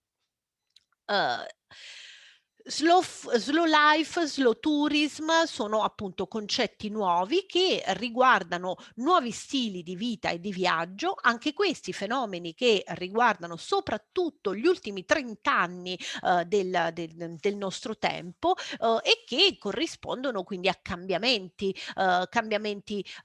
di stili di vita, di ricerca appunto di luoghi turistici particolari, per conoscere meglio, per fare appunto delle esperienze reali nel territorio e avere un contatto più autentico con gli abitanti, con l'ambiente, con la cultura locale e con l'enogastronomia. Naturalmente tutte queste, diciamo, tutti questi cambiamenti indotti dalla domanda richiedono nell'offerta una maggiore attenzione soprattutto a determinate variabili, sicuramente a delle valenze etiche, perché appunto la domanda è sempre più spinta verso la valenza etica dei processi, per esempio, di produzione, ma anche dei processi di trasformazione del territorio. Una richiesta di una rete di offerta, quindi non più soltanto servizi unici, ma servizi in rete, quindi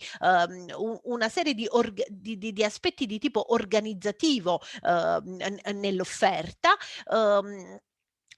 Perché appunto la richiesta si fa sempre più complessa e sempre più personalizzata da parte dei turisti, e questo naturalmente riguarda anche delle aree che sono marginali, dove molti, diciamo, dei servizi o ciò che è un classico pacchetto turistico complesso che c'è nelle realtà urbane spesso non esiste. Richiede rispetto e tutela ambientale e richiede, come dicevo, costruzione di relazioni con le comunità locali, relazioni che sono importanti sia dal punto di vista proprio istituzionale, sia dal punto di vista diciamo, dei soggetti che in un territorio ci vivono e ci lavorano. Come vi dicevo, questa modifica si è avuta da verso la fine degli anni '80. Possiamo iniziare ad osservare queste politiche che hanno un approccio più di tipo territoriale e che indicano nella multifunzionalità il nuovo ruolo che l'agricoltura ha sul territorio, quindi un'agricoltura capace anche di produrre, oltre che beni primari, anche una serie di ciò che noi chiamiamo esternalità positive che diciamo e negative naturalmente, che si realizzano sia dal punto di vista ambientale sia dal punto di vista sociale sui territori di riferimento, e questo comporta naturalmente la crescita di questo fenomeno che noi chiamiamo turismo rurale. Allora, perché tutta questa importanza e perché, diciamo, parlare di multifunzionalità dell'agricoltura? Perché soprattutto, diciamo, investirci politiche, investirci sostegni? Perché appunto l'agricoltura di fatto è il soggetto della modifica del paesaggio, e questo viene riconosciuto e quindi viene finanziato, viene sostenuto. Ora, precedentemente sempre il professor Tempesta parlava di pianificazioni che si susseguono o meglio si inseriscono su elementi di paesaggio. Allora, è questo un discorso molto complesso, perché la pianificazione a cui faceva riferimento, che è una pianificazione di tipo turistica regionale, piuttosto che una pianificazione di paesaggistica, diciamo, non è la sola pianificazione che incide poi sul territorio e quindi sul paesaggio, perché ci sono tante politiche pubbliche che hanno a loro volta dei piani di pianificazione, e quello che manca davvero è una governance complessiva di tutti questi piani e di tutti questi programmi che si affastellano, diciamo, su singole porzioni di territorio e quindi sui vari paesaggi. Pensavo a questo perché appunto in particolare i programmi di sviluppo rurale incidono fortemente attraverso le azioni che finanziano su elementi che cambiano il paesaggio. Lo vedremo poi successivamente. Ho portato degli esempi di come effettivamente queste politiche hanno cambiato, perché alcuni diciamo li possiamo anche osservare visivamente. Quindi quello che manca effettivamente non è tanto i piani o comunque diciamo la numerosità dei piani, ma manca un coordinamento e la capacità capacità di guardare insieme effettivamente a come può essere modellata un territorio. Questo naturalmente soprattutto nelle aree rurali, nelle aree marginali, acquista un'importanza strategica perché di fatto sono l'agricoltura e la sua multifunzionalità di fatto è un contrasto forte allo spopolamento negli ultimi 30 anni in particolare, riceve una grande attenzione a livello politico e anche diciamo, un grande sforzo anche a livello di sostegni che vengono dati per migliorare il settore, ma nello stesso tempo migliorare anche tutte le esternalità che questo settore fornisce al territorio, tra cui appunto anche la fruizione turistica e del paesaggio. Ok, diciamo su questo l'ho detto, molte politiche quindi incidono su questo, molte politiche sul turismo, ma appunto quello che serve, come dicevo precedentemente, è un cambiamento di governance delle aree. Allora, tanto per fare un esempio di come questi diciamo territori, soprattutto i territori rurali, quando parlo di territori rurali naturalmente mi riferisco prevalentemente a territori rurali più marginali rispetto a quelli ad agricoltura diciamo fortemente sviluppata, che hanno una serie di problematiche differenti, ma se proprio poniamo l'attenzione sulle aree che hanno un maggior diciamo grado di marginalità, vediamo che per esempio esistono delle politiche differenti che guardano agli stessi territori. La politica delle aree interne e la politica delle aree rurali sono due esempi di questo, probabilmente ne avrete sentito parlare. La politica diciamo delle aree interne viene finanziata prevalentemente attraverso una politica di coesione che è sempre una politica europea, ma che poi assume una caratterizzazione fortemente nazionale, perché la strategia appunto è una strategia di tipo nazionale che viene sostenuta attraverso dei fondi europei, ma che appunto riguarda una programmazione molto concertata a livello territoriale con diciamo una regia di tipo nazionale, ma che di fatto ha diciamo una programmazione molto prossima al territorio e prevede appunto dei piani di investimento in servizi, infrastrutture, sanità, istruzione e naturalmente turismo. Accanto a questa e diciamo in maniera quasi parallela c'è questa politica c'è la politica di sviluppo per le aree rurali, che invece è una politica diciamo che si occupa prevalentemente di agricoltura o comunque delle aree che hanno un grado molto forte con un grado di dipendenza molto forte con l'agricoltura e questa viene diciamo finanziata da politiche dal FEASR in particolare, che è il secondo diciamo fondo oltre alla PAC che si occupa di aree rurali. Come vedete anche uno sguardo alla pianificazione che viene fatta delle aree di intervento differenti tra aree interne e aree rurali, come vedete diciamo concentrandoci prevalentemente sulle aree verdi nella prima cartina e blu nella seconda cartina, vedete che tutto sommato le aree hanno una fortissima coincidenza, sono naturalmente le aree meno svantaggiate di questo paese, ma con due regimi di programmazione e quindi anche di sguardo al territorio in termini paesaggistici anche molto molto differente tra di loro. Il turismo però è sempre al centro degli obiettivi di sviluppo di queste aree. In particolare nella SNAI, come vedete, diciamo quasi il 50% delle aree che sono diciamo, considerate aree pilota per questa strategia nazionale, investono per accrescere l'attrattività del patrimonio naturale. Naturalmente attrattività del patrimonio naturale è paesaggio, patrimonio naturale, patrimonio culturale e patrimonio turistico. In questo diciamo quadro la SNAI suddivide dal punto di vista turistico delle aree un po' più mature e delle aree un po' più emergenti, a seconda di come di fatto queste si posizionino sul mercato turistico.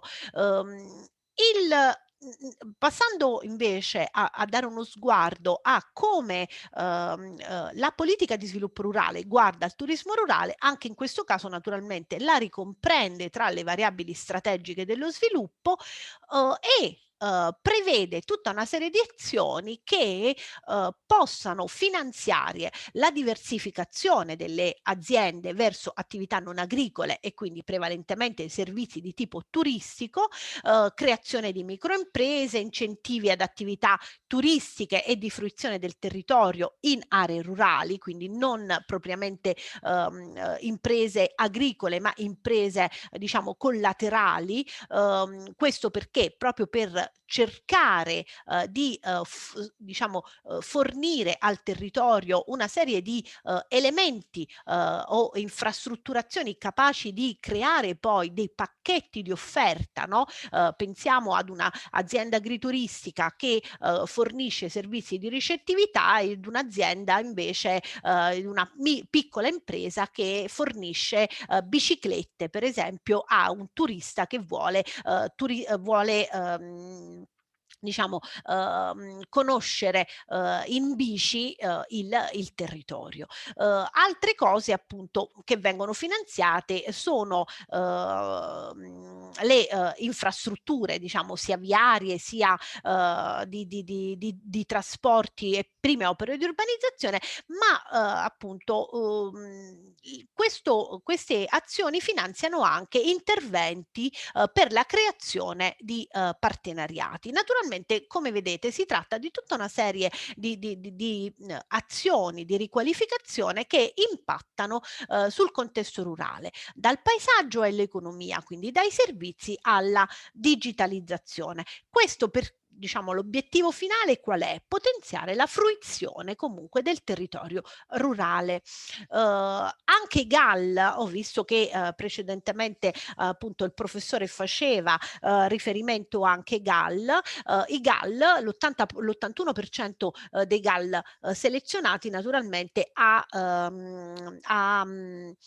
investito sul turismo sostenibile delle aree rurali in azioni molto diverse, in cui, come vedete, la cura e la tutela del paesaggio entra tra diciamo le azioni più finanziate, insieme naturalmente al rafforzamento delle filiere, alla valorizzazione del patrimonio culturale, ai servizi pubblici diciamo la cura e la tutela del paesaggio, come sappiamo, è uno degli elementi più importanti perché come attrattività proprio turistica, perché cura e tutela del paesaggio è un'attività di cui è prevalentemente delegata l'azienda agricola, l'azienda che vive sul territorio, l'azienda che diciamo si occupa di tutelare la porzione del territorio su cui di fatto opera. In tutto questo la cosa diciamo che mi sembrava interessante mettere in evidenza è che diciamo dal 1991, cioè dal periodo di attività dei GAL, immagino che ciascuno di voi sappia che cosa sono i GAL, sono dei partenariati, vabbè, lo ripeto velocemente, sono dei partenariati locali che vengono costituiti proprio per pianificare delle azioni di sviluppo per il territorio. Ora, il leader è questo programma, diciamo, di sviluppo che è operativo dall'inizio degli anni 90, dall'inizio appunto della sua operatività a livello nazionale naturalmente stiamo parlando di Italia, sono stati, i GAL hanno pianificato investimenti per oltre 3.500 milioni di euro e 55.000 progetti, di cui più della metà appunto sono stati destinati allo sviluppo turistico delle zone rurali e hanno previsto servizi ma anche interventi per la fruizione del paesaggio.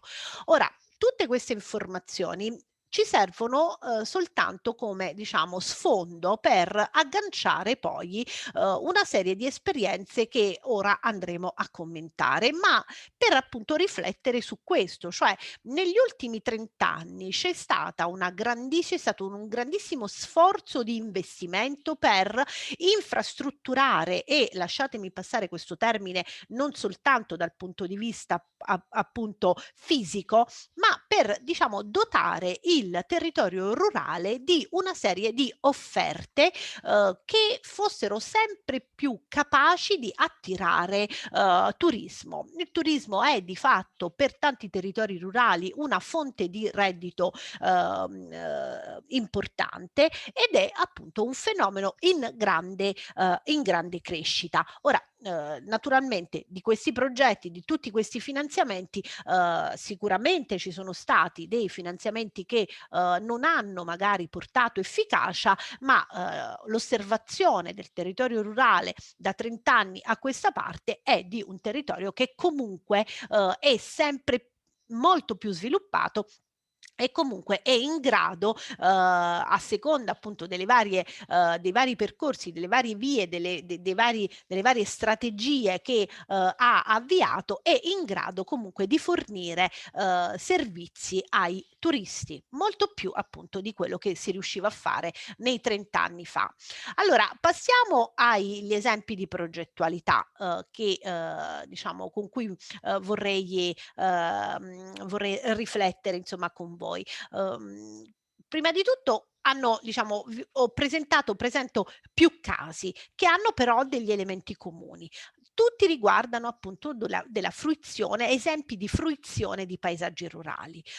Tutti questi hanno delle esternalità positive, perché quando si porta turismo e quindi si agisce anche in termini di fruizione turistica del paesaggio, abbiamo sempre delle esternalità positive anche dal punto di vista ambientale. Ora vedremo in che senso. Sicuramente è molto più comprensibile quali sono le esternalità positive sull'economia diciamo, sulla parte della sostenibilità, diciamo, sociale di questi interventi, quindi mantenere la popolazione su un determinato territorio piuttosto che fornire occupazione a giovani o a donne che in altri diciamo che potrebbero essere invece fuori dal mercato del lavoro o quantomeno diciamo lasciare aree più marginali per raggiungere posti differenti dove ci sono più opportunità di lavoro, ma anche esternalità positive su altre categorie di popolazione. Pensiamo appunto alla popolazione immigrata alla diciamo possibilità di alcuni territori rurali di diciamo fornire anche a soggetti diciamo a bassa contrattualità delle opportunità lavorative. Altro elemento comune è che tutti questi progetti hanno ottenuto un sostegno da parte di politiche pubbliche, quindi differenti fondi a cui hanno avuto accesso i soggetti che hanno realizzato i progetti che vedremo, hanno un alto indice di sostenibilità dal punto di vista sia ambientale, sia economico, sia sociale, e provengono tutti da una banca dati del progetto Eccellenze Rurali che, come riferiva prima la professoressa Reo, è un progetto che viene finanziato nell'ambito della rete rurale nazionale e che appunto guarda alla efficienza della spesa dei fondi europei dedicati all'agricoltura. Allora, prima diciamo di entrare proprio nel dettaglio di progetti specifici, vorrei diciamo soffermarmi su l'importanza della connessione tra azienda agricola e turismo rurale. Precedentemente sono stati appunto sono stati già trattati elementi di questa connessione, cioè di quanto l'agriturismo sia sempre più apprezzato dai turisti italiani e stranieri. Il fenomeno agrituristico ha avuto diciamo una crescita esponenziale negli anni a cavallo tra il 2000 e il 2015. C'è stata una grandissima proliferazione di agriturismi. Considerate che nel 1995 l'agriturismo non esisteva come concetto, è assolutamente un elemento di fortissima novità nel nostro panorama turistico, e ha dei tassi di crescita ancora interessanti, perché ha dei tassi di crescita del 4,1% su base annuale, e questo ce lo dice l'ultima statistica disponibile da parte dell'Istat, dopo aver avuto appunto crescite anche a 2 cifre negli anni in cui c'è stato proprio il boom dell'agriturismo, ed è una scelta sempre più apprezzata, sempre più diffusa nelle famiglie italiane, ma diciamo nei turisti italiani, ma anche e soprattutto nei turisti stranieri, e questo diciamo tasso di crescita, di crescita di apprezzamento e sicuramente in crescita dopo la pandemia, perché ha una serie di caratterizzazioni che appunto hanno molto più appeal nel periodo post-Covid. Quali sono gli elementi di questa connessione? Diciamo su quali sono le basi di questa connessione tra azienda agricola e turismo rurale. Allora, prima di tutto appunto da parte delle aziende agricole questa gestione aziendale multifunzionale, cioè l'azienda è produttrice di beni primari, nello stesso tempo è agriturismo, cioè mette a disposizione dei servizi di ricettività. Oltre ai servizi di ricettività, come vedete, l'offerta può essere vastissima, cioè può avere vendita diretta, cioè vendere direttamente la produzione aziendale, pensiamo all'olio, pensiamo al vino, ha dei laboratori di trasformazione spesso accessibili, spesso visitabili, spesso in cui il turista viene coinvolto direttamente, pensiamo ai mini caseifici piuttosto che ai piccoli frantoi o ai laboratori di trasformazione diciamo dei salumi. Offre servizi turistici, sempre più le aziende si mettono in condizioni di offrire bike, di essere agricampeggi e quindi di offrire anche piazzole, spazi sosta. Dalle aziende agricole è possibile per esempio avviarsi in percorsi di natura e di fruizione del bosco. Nello stesso tempo l'azienda agricola è capace di sempre più di fornire dei servizi educativi, terapeutici e riabilitativi per i soggetti svantaggiati. Un altro elemento diciamo di grande novità nel panorama delle aziende agricole italiane prende il nome di agricoltura sociale, ed è quell'agricoltura che diciamo riesce a fornire dei servizi di welfare attraverso delle connessioni con le aziende sanitarie locali, affinché i soggetti svantaggiati possano utilizzare diciamo lo spazio verde, lo spazio aziendale per dei percorsi di tipo riabilitativo. Oltre a questo, naturalmente, l'azienda agricola riesce a fornire anche dei servizi di tipo ambientale, sulla biodiversità, sul paesaggio, sui servizi ecosistemici, perché l'azienda agricola è capace appunto di incidere anche su questi elementi attraverso la cura, la gestione e la manutenzione del proprio territorio. E infine, non da ultimo naturalmente per livello di importanza, una produzione agroalimentare di qualità, utilizzando, recuperando cultivar, razze autoctone, habitat e sistemi agroforestali. Allora, questa è diciamo un po' l'elenco completo dei servizi che un'azienda agrituristica, un'azienda o meglio agricola, riesce a fornire dire e appunto è una nuova fisionomia che appunto si è affermata soprattutto negli ultimi 30 anni, come vi dicevo. Passiamo a diciamo i casi concreti. Uno di questi casi concreti, diciamo, ho previsto quattro esempi, che sono molto molto diversi tra loro, ma che riescono a restituirci davvero l'importanza della connessione che c'è tra l'agricoltura, il paesaggio e la fruizione da parte del turista del paesaggio. Allora, partiamo da questo primo esempio. Il primo esempio ci porta in Abruzzo, in un'azienda che si chiama La Porta dei Parchi, un'azienda che è situata in una zona davvero marginale dell'Appennino abruzzese, incastonata tra due parchi nazionali, il Parco d'Abruzzo e il Parco della Maiella, e una riserva che è la riserva delle Gole del Sagittario, un posto anche difficile da raggiungere, diciamo non tanto immediato dal punto di vista anche viario, ma che da anni è impegnato proprio in un percorso di fruizione e di valorizzazione turistica del territorio. Il gestore di questo agriturismo, che è diciamo una persona che si è imposta all'attenzione sicuramente del mondo agricolo nazionale, ha lanciato circa una quindicina di anni fa un progetto innovativo e di lì è partito di fatto il suo percorso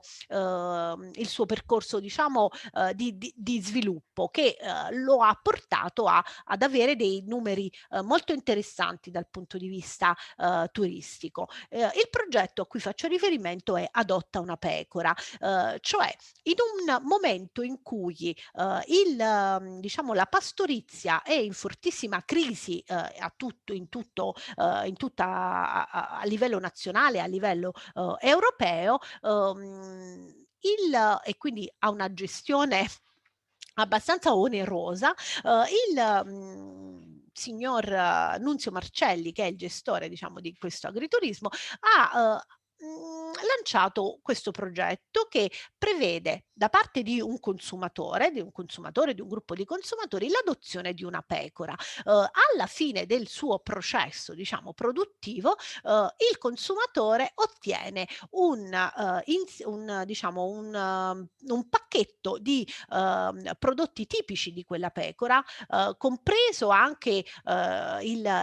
la lana che quella pecora produce, oltre naturalmente ai formaggi che nel tempo e alla carne che nel tempo diciamo questa pecora ha prodotto. Questo progetto diciamo piccolo e quasi potremmo dire semplice nella sua realizzazione, però viene intercettato da alcuni giornalisti e finisce sul New York Times e porta una serie di consumatori di oltreoceano a adottare sistematicamente una pecora per il suo periodo di attività. Allora, da questa piccola sperimentazione l'azienda comprende che, pur stando in un'area molto marginale, può di fatto essere proiettata diciamo nel panorama turistico nazionale, e quindi avvia anche tutta un'altra serie di azioni per intercettare target di turismo sempre più vasti. Naturalmente parliamo sempre di target di turisti responsabili, di turisti prevalentemente naturalisti che vogliono conoscere le tradizioni di quel luogo specifico, e nel tempo l'azienda si specializza anche in questi percorsi, per esempio in percorsi di transumanza, dove al turista viene viene proposto un percorso insieme ai pastori, quindi sui tratturi, su le vie, le antiche vie di transumanza, a contatto direttamente con la popolazione dei luoghi, con i locali, con diciamo, le tradizioni che hanno accompagnato per millenni il percorso appunto dei pastori dagli Appennini fino al mare e viceversa. È un'azienda molto interessante anche per tutta un'altra serie di punti di vista, per le sue esternalità positive. Considerate che l'azienda è in un comune piccolissimo che però anche grazie all'azienda è stato rivitalizzato, perché i flussi turistici non hanno più riguardato soltanto l'azienda ma tutto quanto il territorio, e quindi c'è stata la necessità di riadattare il territorio ad un'ospitalità a cui non era più abituato, un comune di circa 700 abitanti, quasi completamente abbandonato, quasi esclusivamente abitato da gente anziana. Si è riadattato però per esempio a forme di ospitalità, a forme di ricettività diffusa, a forme anche di ristorazione per questi turisti che arrivano dall'estero, ma arrivano dall'Italia, ma arrivano naturalmente anche dall'estero. Quindi un turismo sempre diciamo più esperienziale, e un turismo che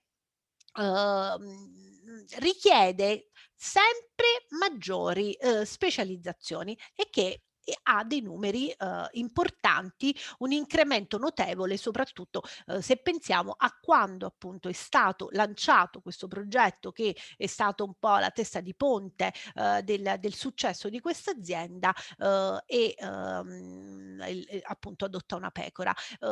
Mi fa piacere ricordare per esempio di questa azienda e dell'importanza strategica che possono avere queste aziende sul territorio.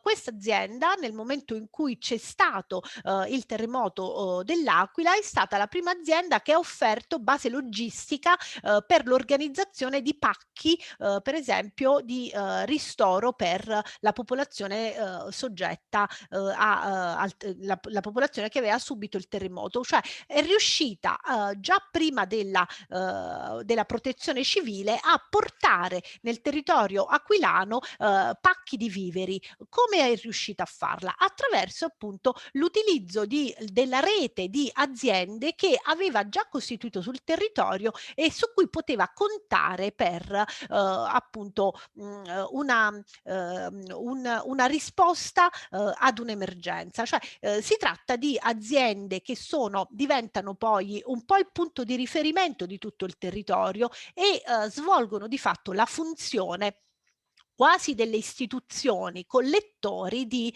interessi differenti della popolazione. Naturalmente questa azienda e queste connessioni, diciamo le connessioni di questa azienda sono molto importanti anche dal punto di vista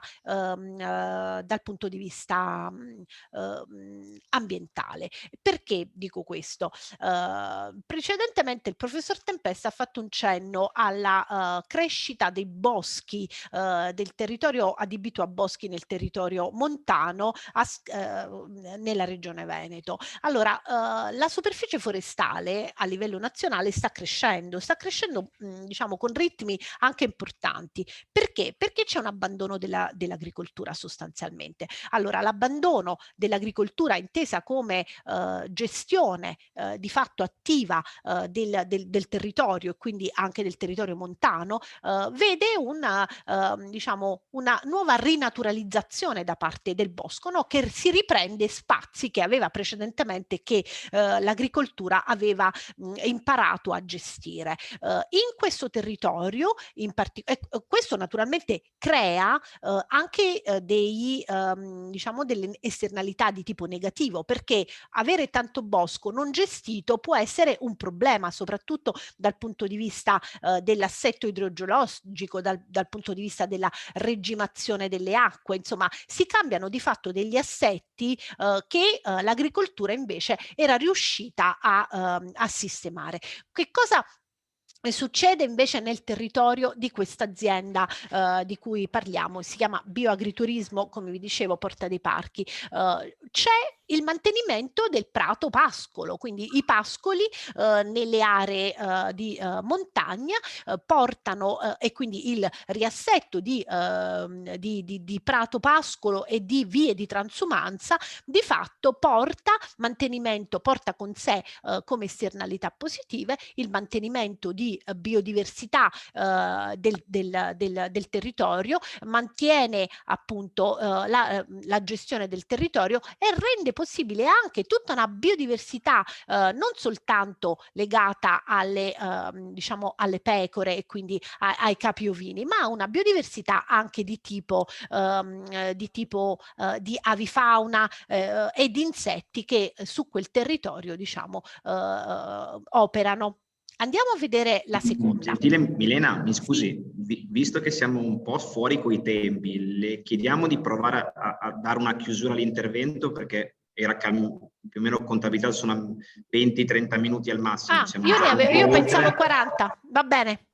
Se prova un po' a chiudere, così riusciamo a dare spazio anche agli altri interlocutori in maniera equilibrata. Grazie mille. Bene, prego.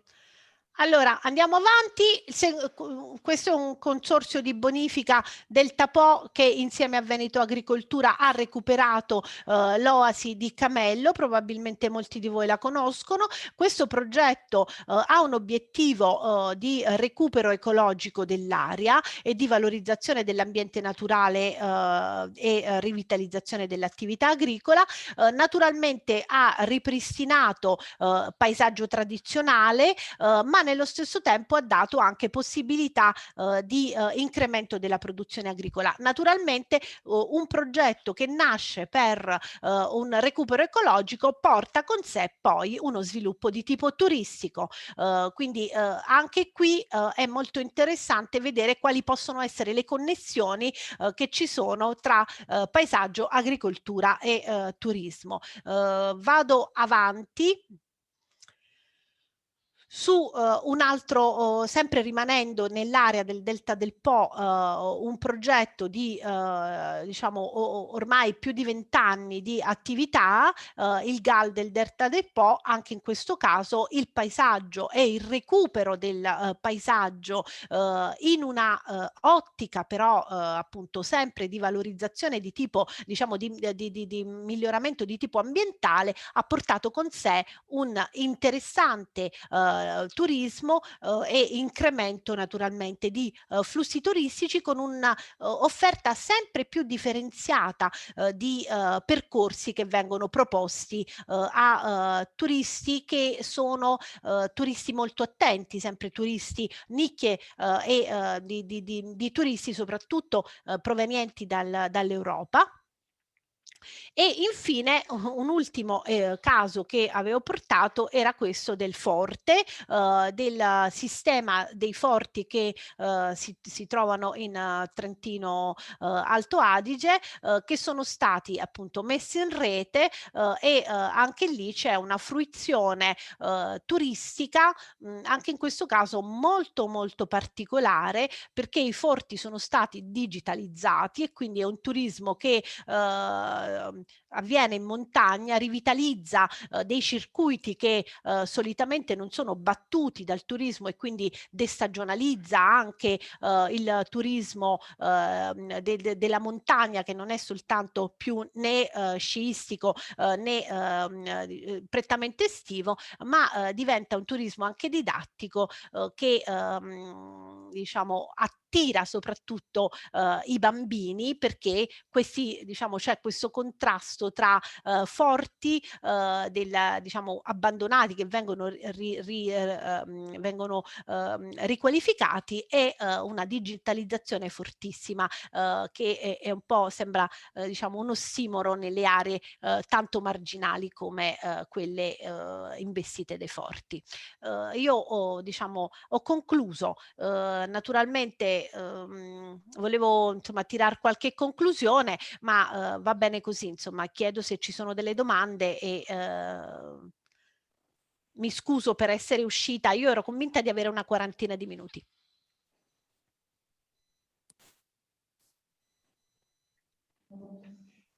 Allora, ringrazio la dottoressa Verracina. Che è successo?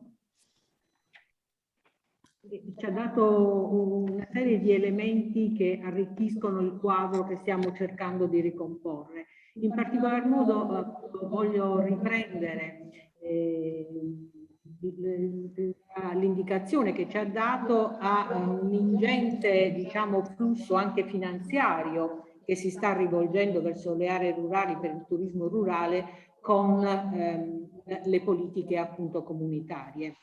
Rispetto a questo flusso ovviamente c'è uno sforzo di progettazione che abbiamo visto nell'ultima parte con la presentazione dei casi, che è estremamente importante e voglio sottolineare come la costruzione dei partenariati che accompagna questo tipo di politiche, la costruzione di reti in formati completamente diversi. La dottoressa Verracina ha parlato di un'esigenza di una nuova governance appunto per la gestione di piani, di progetti, di iniziative nel territorio rurale sia estremamente importante. Ora, se ci sono delle domande, poi la dottoressa appunto dovrà lasciarci per mezzogiorno.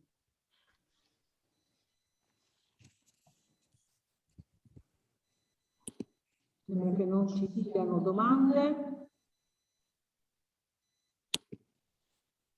Allora ringraziamo la dottoressa Verracina, speriamo appunto di poter mantenere questo contatto fruttuoso e che ci possa portare il suo contributo anche in ulteriori altre nostre iniziative. E l'intervento successivo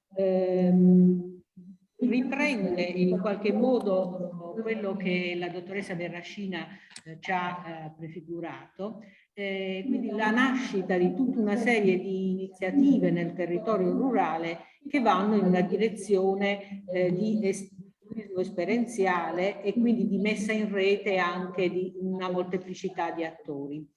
Il relatore appunto che segue è Biagio Amantia, co-founder di Coltivatori di Emozioni, e in questo caso appunto abbiamo invitato a parlare direttamente un attore impegnato nella costruzione di un turismo rurale un po' diverso, nella costruzione di progetti che valorizzano la multifunzionalità dell'agricoltura, come diceva prima appunto la dottoressa Verracina, e che appunto può portarci la sua esperienza, in questo caso non attraverso appunto gli studi e la nostra elaborazione accademica, ma direttamente da un'azione sul campo in questa direzione. Quindi ringrazio il dottor Amantia e gli do con piacere la parola.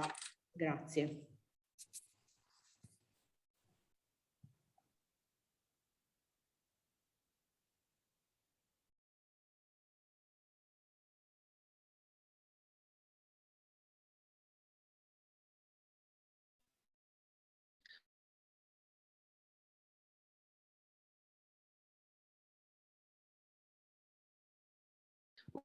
Ok.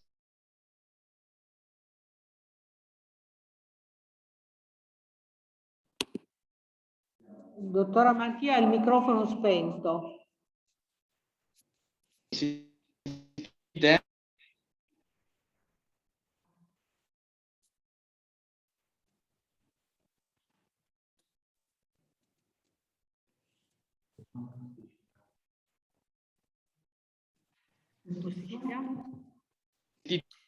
Allora, dottor Amantia, se ci sono problemi diamo la parola al professor Madau oppure ce la fa in questo momento? Eccolo.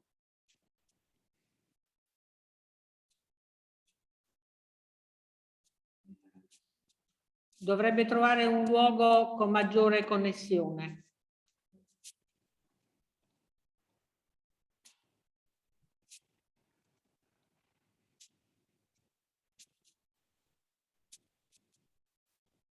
Se ci può scrivere un messaggio intanto per capire se possiamo passare avanti e poi ritornare da lei oppure preferisce parlare subito. Via. Vado avanti. Allora, non so se il professor Madau nel frattempo è presente. Sì, ci Mi sono. scuso per tutta questa confusione, ma ci potrà comprendere. Il professor Madau è appunto professore presso l'Università di Sassari e anche lui appunto si occupa di economia e politica agraria e in particolar modo ha al suo attivo tutta una serie di ricerche che hanno riguardato per molti versi sia la multifunzionalità dell'agricoltura, ma in particolar modo anche l'agriturismo. E l'abbiamo invitato per portarci appunto un po' non dico il resoconto, ma gli elementi rilevanti di un progetto Interreg che ha seguito, che si chiama Prometea e che è volto proprio alla valorizzazione di una serie di aspetti della multifunzionalità dell'agricoltura e della diversificazione delle attività all'interno dell'azienda agricola, con particolare riferimento appunto all'offerta turistica. Allora, dottora Mantia, darei prima la parola al professor Madau in modo che ci si possa poi sistemare meglio per le questioni di collegamento. Prego, professor Madau. Voi mi sentite? Voi mi sentite? No. Io purtroppo dopo non ho molto tempo. Se era possibile farlo subito. Voi mi sentite? Sì.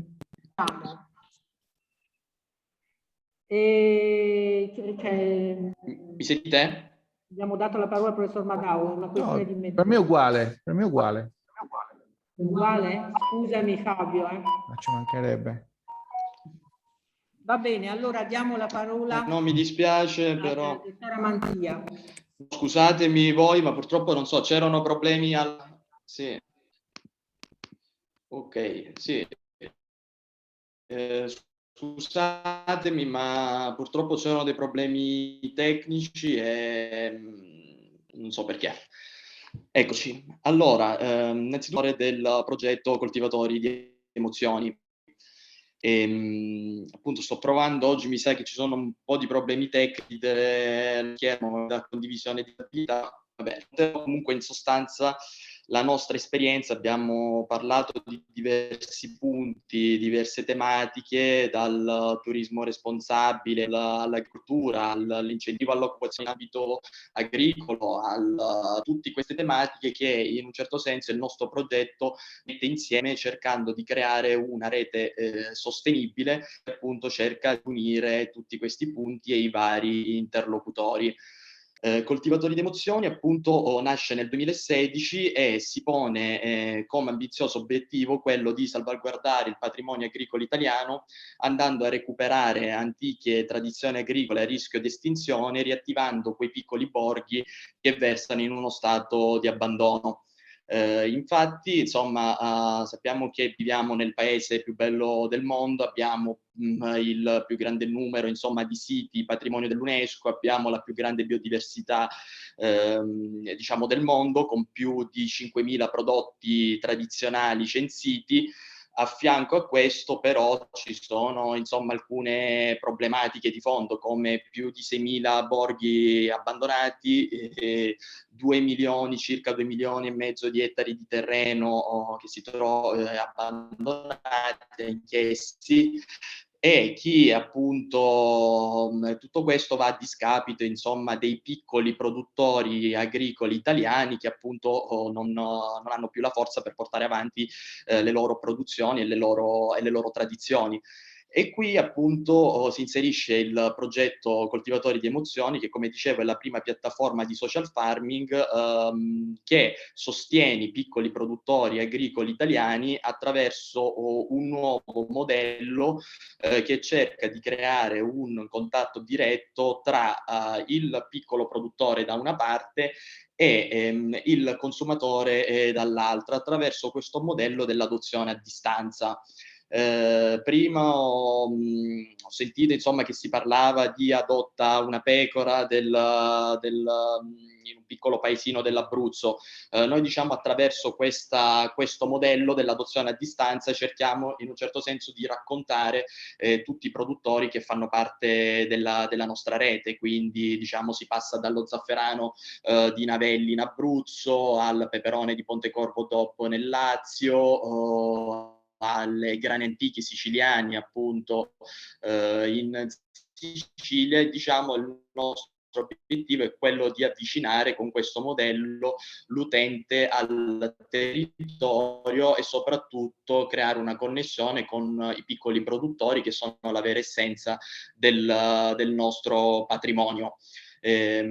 Appunto abbiamo creato una piattaforma, attraverso questa piattaforma che potete visitare, purtroppo ho problemi nella condivisione schermo, motivatoridiemozionI.com, è possibile selezionare il produttore che si vuole sostenere e decidere il relativo pacchetto di adozione. Ogni pacchetto di adozione dà la possibilità al sostenitore di ricevere un kit di prodotti direttamente dall'agricoltore selezionato, ma non solo. Infatti ogni adozione genera a favore del produttore dei buoni lavoro a supporto, che vanno a supporto dell'attività del produttore. Ogni buono lavoro ha il valore di 10 euro, quindi in sostanza questi produttori possono raccogliere attraverso le adozioni dei buoni che non sono nient'altro che un contributo economico in più che possono ricevere per portare avanti le loro produzioni. Ad esempio ora c'è stato il periodo della vendemmia, tutti i viticoltori della nostra rete che hanno ricevuto diverse adozioni hanno avuto un contributo in più per portare avanti questa fase, no? Quindi non solo acquisto di prodotto e promozione del prodotto, ma anche incentivo all'occupazione in ambito agricolo. E quindi un supporto insomma affinché questi prodotti vengano tramandati e portati avanti. Al fianco di questo, insomma, ultimamente abbiamo inserito, prima ho sentito che si parlava di turismo appunto sostenibile, abbiamo cercato di inserire una nuova attività all'interno della nostra piattaforma, un nuovo servizio che appunto visto questa connessione tra l'utente e il produttore, abbiamo cercato di non renderla solo un contatto a distanza, quindi attraverso degli aggiornamenti digitali dove raccontiamo la storia del singolo produttore, ma abbiamo deciso anche di creare una connessione fisica tra produttore e consumatore. Quindi ora attualmente all'interno della nostra piattaforma è possibile anche selezionare delle esperienze, quindi adotti il singolo produttore, il singolo agricoltore, ricevi i suoi prodotti, sostieni la sua attività, ma in più se vuoi puoi anche andarlo a visitare di persona e partecipare diciamo attivamente alle varie fasi. Quindi passiamo come dicevo prima, dalla vendemmia, se possibile insomma andarlo a trovare durante la fase della vendemmia, piuttosto che ora ci avviciniamo a novembre, il periodo della raccolta dello zafferano, quindi è possibile andare a seguire queste fasi. Ora a ottobre è il periodo della raccolta delle olive, quindi insomma cerchiamo di dare un'esperienza a 360 gradi e in questo modo è possibile creare quello che dicevo prima, un collegamento diretto col produttore, ma è anche possibile dare valore ai singoli territori e mostrare insomma le nostre bellezze. Di recente infatti abbiamo siglato una partnership con l'associazione I Borghi Più Belli d'Italia, che penso tutti conoscete, e appunto anche in quel caso l'obiettivo è quello di far conoscere non solo la tipicità di questi piccoli borghi, ma anche di far conoscere questi piccoli angoli splendidi del nostro territorio. Quindi passiamo, non so, dalla Fagiolina del lago di Castiglione del Lago, un borgo in Umbria, piuttosto che, come dicevo prima, lo Zafferano di Navelli, un altro borgo che si trova in Abruzzo. E per il periodo natalizio abbiamo deciso di rinnovare questa collaborazione, quindi daremo la possibilità di adottare l'agricoltore di uno dei borghi più belli d'Italia. Un altro aspetto, insomma, che è di fondamentale importanza, come abbiamo detto prima, noi cerchiamo anche di raccontare a 360 gradi le storie di questi piccoli produttori che fanno parte della nostra rete, e di recente abbiamo stretto una collaborazione anche con uno chef del mondo televisivo, Simone Ruggiati, chef e rappresentante della cucina di qualità italiana, e appunto con lui anche stiamo oltre a raccontare, andando in loco a raccontare le storie di questi piccoli produttori, stanno nascendo anche delle ricette, no? Quindi diciamo collaborazione a 360 gradi per il supporto del territorio, delle nostre tipicità e anche dello sviluppo, insomma, territoriale dal punto di vista turistico.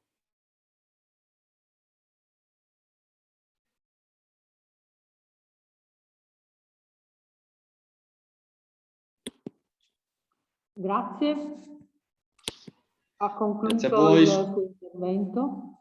Sì, se ci sono domande, ovviamente io ho raccontato un po' il progetto, come nasce e gli obiettivi, insomma, principali della nostra rete. Appunto, se ci sono domande anche in merito al funzionamento, altro, sicuramente sono qui per offrire tutte i chiarimenti possibili. Mi dispiace solamente che ho una condivisione disabilitata, quindi non ho potuto, insomma, mostrare nulla, però ripeto, accedendo al portale coltivatoridemozioni.com vi potete insomma fare un giro e capire meglio il funzionamento e come funziona questa iniziativa adotta un agricoltore. Va bene, grazie. E ci sono domande da parte dei corsisti? Ci sono domande? Mi sembra di no. Mi sembra di no, quindi la ringraziamo e diamo la parola al professor Madau. Grazie a voi. Sì, grazie professoressa Re. Ora provo a condividere lo schermo.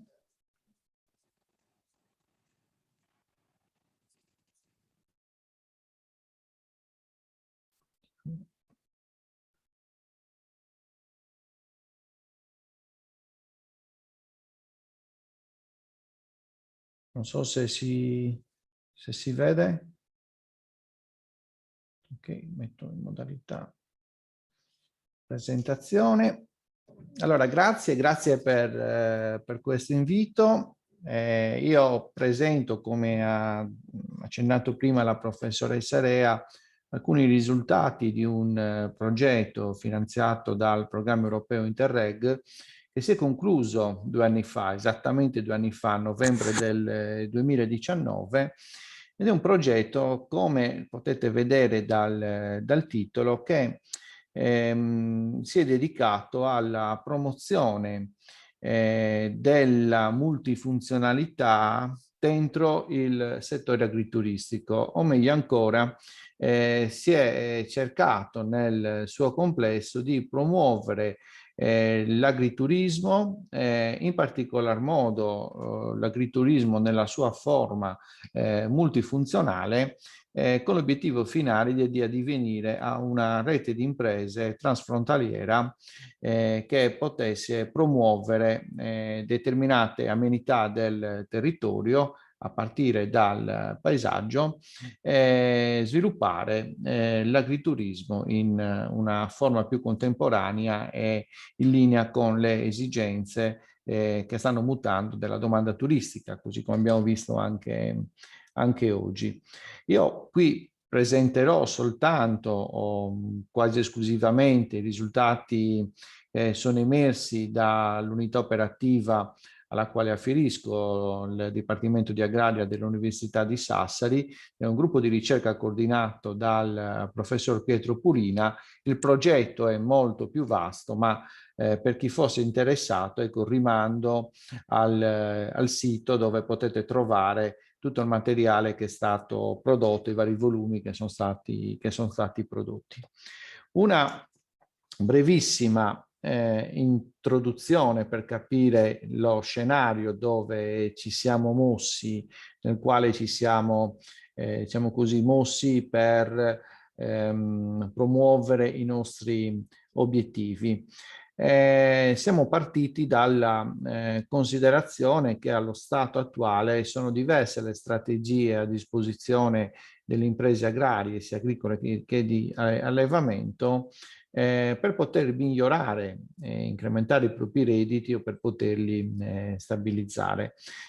Sulla base di ciò che la letteratura ci ha offerto anche negli ultimi decenni, a partire dal modello di Waden-Plague, per andare comunque alle successive evoluzioni, di fatto la cornice concettuale è stata quella di diciamo così, il cosiddetto triangolo della multifunzionalità, nel quale si evidenziano 3 forme strategiche verso le quali l'impresa può andare per poter appunto incrementare i propri redditi, promuovere modelli di agricoltura differenti. Il primo filone, la prima dimensione è il cosiddetto approfondimento, deepening, cioè vale a dire la possibilità di meglio valorizzare i prodotti che l'azienda produce. Possono essere diversi esempi, dal biologico alla vendita diretta in azienda, cioè in altre parole tutte quelle forme che consentono di intercettare una domanda, diciamo così, una disponibilità, no, a pagare maggiormente il proprio prodotto da parte dei consumatori, quindi raggiungere un premium price, diciamo, un sovrapprezzo, no? Un valore aggiunto al prezzo che ovviamente è direttamente collegato alla possibilità di incrementare i redditi. Una seconda dimensione è quella del riposizionamento, cioè la possibilità di riallocare le varie risorse aziendali in modo tale da poter ampliare il portafoglio di offerta dell'impresa, stando sempre comunque nell'ambito delle attività più tradizionali dell'impresa, quindi parliamo sostanzialmente di pluriattività, quindi per esempio il passaggio da un'impresa specializzata in una attività a una impresa che manifesta, offre più attività sempre nello stesso campo, fino al cambiamento più radicale, ecco, che è quello che ci offre la dimensione dell'ampliamento, cioè la possibilità da parte dell'impresa agraria di poter offrire prodotti e soprattutto servizi che, per quanto connessi all'agricoltura, in linea di massima rientrano in altre attività extra agricole, tra cui l'attività turistica, i servizi turistici che appunto sono propri di una forma particolare di impresa, che è l'impresa agrituristica. Quindi l'agriturismo rientra in questa strategia dell'impresa agraria di ampliamento che permette di integrare con servizi che vanno oltre il mero espletamento, ecco, dell'agricoltura e dell'allevamento, servizi turistici che possono essere, l'abbiamo visto anche oggi, no? Molto differenziati, e come diceva anche la dottoressa Verrascina, si tratta di un fenomeno in grande espansione sia in Europa che in Italia. Poi vedremo anche qualche numero che dà l'idea di questa espansione. Quali sono le funzioni che possono essere riconosciute a questo tipo di impresa e a questo tipo di attività, quindi la connessione tra l'attività agricola e l'attività turistica nelle sue varie forme? Una funzione, queste sono tutte funzioni che emergono, ecco, dall'esame della letteratura. Una funzione è quella di incentivare le buone pratiche agricole e di allevamento, no? Anche soltanto in forma didascalica diciamo così, nell'interazione continua fra l'imprenditore e i turisti, chi visita l'azienda, vi è la possibilità di poter promuovere determinate buone pratiche agricole e di allevamento. Molto legata a questo c'è quella della valorizzazione dei prodotti locali, no? Che hanno la possibilità di raggiungere un valore aggiunto rispetto a quelle che possono essere le forme tradizionali di commercializzazione. Una valorizzazione dei territori rurali, perché comunque si tratta di imprese che attraverso l'espletamento di queste esternalità, l'erogazione di servizi turistici hanno la possibilità appunto di poter promuovere il territorio e valorizzare i territori in cui insistono e in particolar modo, dato che comunque è anche l'oggetto di questo corso, la promozione del paesaggio agrario, del paesaggio rurale, no? Su quale non mi soffermo. Il professor Tempesta è stato, direi, piuttosto esaustivo, ecco, da questo punto di vista. Vi è la promozione della cultura, sia la cultura agraria che la cultura locale, cioè la cultura espressa dalle popolazioni locali. Ricordiamoci sempre che la cultura è per definizione il modo con cui prevalentemente una società si rappresenta, quindi l'agriturismo da questo punto di vista può essere un veicolo per quanto riguarda la cultura locale, l'intercettare una domanda alternativa che in realtà, come diceva anche la dottoressa Verrascina, sta diventando una domanda sempre più importante, soprattutto in questa epoca, vorrei dire post-Covid, ma ci siamo ancora mani e piedi dentro questa epidemia. Diciamo che anche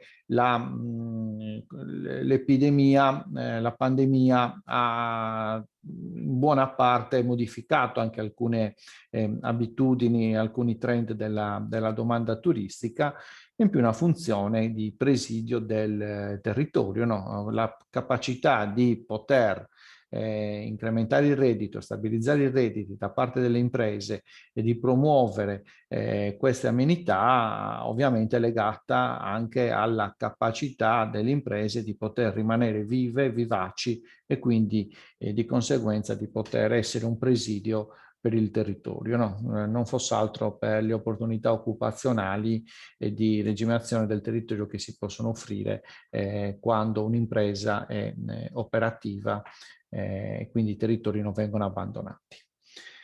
Qualche dato sull'agriturismo in Europa, non sono dati alcuni un po' datati, no? Ma lo diceva anche la dottoressa Verrascina, dal 2010 al 2015 c'è stata un'espansione dell'agriturismo in Europa. Ecco, per esempio, anche qui dati di letteratura fanno vedere come in Germania l'agriturismo qualche anno fa raggiungeva una percentuale in termini di reddito sul reddito complessivo del 25-35%, cioè l'erogazione di servizi turistici in realtà si vede come rappresenta una quota importante del reddito delle imprese. In Francia il 3% delle imprese agrarie erogano in un modo o nell'altro servizi turistici. In Austria addirittura siamo al 6%. In Polonia nella decade che va dal 2000 al 2011 addirittura le imprese agrituristiche sono decuplicate, sono divenute quindi 10 volte di più. Quindi significa che l'agriturismo in Europa, seppur con forme e anche vincoli normativi differenti, è diffuso ed è un'attività in espansione, no? Che oramai è un fenomeno col quale anche l'agricoltura di massa deve fare i conti. Per quanto riguarda invece l'Italia, ecco, queste sono statistiche del 2017, non sempre è facile reperire dati da questo punto di vista. Oramai la domanda per quanto riguarda l'agriturismo si consolida in oltre 10 milioni di turisti. Nel 2016 parliamo di 12 milioni. Il numero di agriturismi ammonta a circa 25.000, con un incremento notevole rispetto alla decade precedente. Il numero di letti corrisponde a circa 250.000. Anche qui l'incremento è notevole. È un po' come abbiamo visto in Francia, oramai l'incidenza dell'agriturismo, delle varie forme di servizio sulle imprese agricole corrisponde al 3%. Da questo punto di vista bisogna anche riconoscere come si connotano determinati trend e determinati fenomeni. Per esempio è molto più sviluppato in proporzione l'imprenditoria femminile nelle imprese agrituristiche che nelle imprese generali, e questo chiaramente fa sì che questa incidenza e questo aumento dell'incidenza dell'agriturismo rispetto al passato, rispetto alle imprese agricole, diciamo così, può essere visto come una forma di ulteriore di resilienza dell'agricoltura rispetto ai mutati scenari. L'incidenza soltanto alcuni anni fa era pari al 2%, adesso invece sta superando il 3%, questo perché anche le imprese agrarie registrano un trend in decremento in Italia, mentre invece le imprese agrituristiche al contrario registrano invece una fase espansiva. Come dicevo, altro presupposto del progetto Prometea è quello di considerare soprattutto la dimensione multifunzionale delle imprese agrituristiche. Qua non mi dilungherò, ha già detto molto la dottoressa Verascina. Con multifunzionalità quindi intendiamo non solo la produzione di un set di beni e servizi, cioè beni e servizi che comunque vengono collocati sul mercato, quindi sottostanno alle dinamiche proprie, no, dello scambio fra domanda e offerta, ma anche la produzione di una serie di servizi a vantaggio della collettività, servizi ecosistemici, no, tra i quali il paesaggio, ma anche servizi di natura sociale, più a carattere sociale. No? Pensiamo per esempio alla capacità delle imprese agrituristiche di poter offrire occupazione alla popolazione locale. Quindi noi ci siamo mossi in questo scenario considerando in particolar modo quelle imprese che fanno della multifunzionalità una loro caratteristica peculiare, che anche inconsapevolmente, no, sulla base del tipo di attività, in realtà producono tutta una serie di servizi ecosistemici o a carattere sociale. Il progetto Prometea è, come dicevo, un progetto finanziato, è stato finanziato nell'ambito del programma marittimo Italia-Francia, l'Interreg marittimo Italia-Francia. Lo dicevo prima, è un progetto mirato a far sì che l'agriturismo possa diventare un motore di sviluppo locale, vero e proprio motore di sviluppo locale, e si è concentrato in 4 regioni transfrontaliere che sono quelle in realtà proprie di questo particolare programma, con l'obiettivo, anche se non era un obiettivo, come dire, quello di realizzarle veramente, ma di promuovere delle forme che consentissero la cooperazione tra queste imprese fino allo sviluppo eventuale di una rete di imprese. Questi sono i partner che hanno partecipato al progetto in cui la Regione Toscana ha agito da capofila, un consorzio interuniversitario dell'Università di Firenze, Pisa, Queen, che ha svolto tutte le attività oltre che di disseminazione, di sviluppo dell'autoimprenditorialità, cioè ha svolto una serie di seminari, laboratori, attività con imprenditori o con candidati a essere imprenditori, proprio per far sì che si sviluppasse una certa imprenditorialità in questo settore. Il Dipartimento di Agraria, come dicevo, che si è più occupato delle questioni economiche, l'AORE, che è l'Agenzia di Assistenza Tecnica della Regione Sardegna, la Camera di Commercio di Ajaccio e poi Avitem, che è un'agenzia dei territori mediterranei che opera nella regione del Sud PACA in Francia. Ecco, ho saltato questa slide. Ecco, le quattro regioni considerate sono appunto Sardegna, Corsica, Toscana e Sud PACA. Per quanto riguarda gli obiettivi specifici che il gruppo di ricerca degli economisti agrari dell'Università di Sassari ha portato avanti, in realtà la ricerca si è articolata su 3 filoni. Il primo filone è quello siamo andati a valutare la redditività aziendale conseguita dalle imprese agrituristiche sulla base di varie strategie di differenziazione e sulla base delle caratteristiche specifiche delle imprese e della locazione territoriale.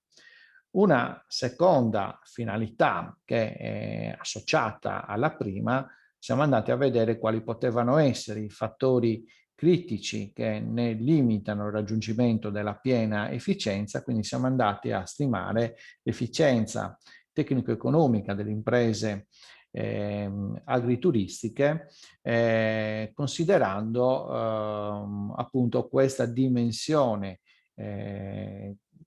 di pluriattività e di multifunzionalità, cioè l'erogazione di una pluralità di servizi, anche se poi abbiamo dovuto gioco forza semplificare in attività agricole e in attività turistiche. E da ultimo siamo andati a valutare come possono e quanto possono essere valorizzati, quindi proprio in termini di aumento di valore, i prodotti attraverso il fatto che vengano veicolati dentro un'attività agrituristica. Sul piano metodologico, ecco, la prima finalità, la valutazione della redditività, l'abbiamo condotta attraverso un'analisi di bilancio economico agrario, nello specifico nelle imprese considerate. Abbiamo considerato 15 imprese site in Sardegna. In realtà abbiamo avuto informazioni un po' in tutte le regioni, ma alcune di queste informazioni non erano così esaustive per poter permettere un'analisi a tappeto sulle altre regioni, quindi ci siamo dovuti focalizzare sulla Sardegna. Abbiamo applicato una metodologia non parametrica per quanto riguarda la stima dell'efficienza, non descriverò, ecco, per non ammorbarvi, l'abbiamo applicata a un campione di 37 imprese che hanno partecipato al progetto. Anche in questo caso si tratta di 37 imprese della Sardegna, mentre invece l'analisi della catena del valore, quindi di come si crea nuovo valore attraverso l'attività agrituristica, l'abbiamo affrontata attraverso un caso studio un'impresa sarda, un'impresa vitivinicola sarda che fa attività agrituristiche di degustazione. Abbiamo applicato come paradigma concettuale quella del Shared Food Supply Chain, che anche qui non entrerò nel dettaglio, eventualmente se vi sono domande potrei essere più esaustivo da questo punto di vista. L'area oggetto di analisi è la Sardegna, è l'area in cui abbiamo collezionato informazioni più precise e più in grado, ecco, di poter addivenire a questi risultati, concentrandoci su 2 regioni geografiche, 2 regioni che in realtà sono paradigmatiche di 2 modelli di agricoltura differenti, ma anche di 2 modelli di turismo generale differenti e quindi anche di 2 modelli di agriturismo differenti. La regione della Nurra, sita nella parte nord-occidentale della Sardegna, caratterizzata sul piano agricolo più che altro da arboricoltura, orticoltura, sì, vi sono allevamenti, ma in particolar modo si caratterizza per la coltivazione della vite, dell'olivo, dell'orto. Vi sono molte attività di trasformazione sia nel settore oleicolo, oleario, vitivinicolo, lattiero caseario, ed è un'area in cui il turismo si è sviluppato a partire dagli anni 60, anzi possiamo dire che in Sardegna il turismo è nato in quest'area, come riconoscono in molti, è nato nella città di Alghero, nella città di Alghero che per prima ha promosso un modello di turismo che poi varie forme è stato modulato e replicato in altre aree della Sardegna. Quindi si concentrano diverse località turistiche, tra le più rinomate, molte sono balneari ovviamente, però c'è una tradizione anche di esperienza e di visita delle aree interne ed è un'area nella quale l'agriturismo oramai è una realtà consolidata da diversi decenni. L'area invece, la seconda area è quella del Montiferru, in cui sì, abbiamo viticoltura, abbiamo semini attivi, ma diciamo che l'attività principale è quella dell'allevamento ovino, in particolar modo per l'allevamento ovino per la produzione di latte, anche se poi è latte, carne e lana. Il turismo si è sviluppato a livello generale soltanto negli ultimi decenni, ecco, negli ultimi anni. L'agriturismo sta diventando una realtà importante e riconosciuta, anche se siamo a livello generale ancora in fase di start-up, ecco, per quanto riguarda lo sviluppo di questa particolare attività, mentre nella Nurra quindi il fenomeno è consolidato, molto più nuovo nel Montiferru. Ecco, l'analisi della redditività, la valutazione della redditività è stato oggetto di uno studio che abbiamo pubblicato di recente, proprio nel 2021.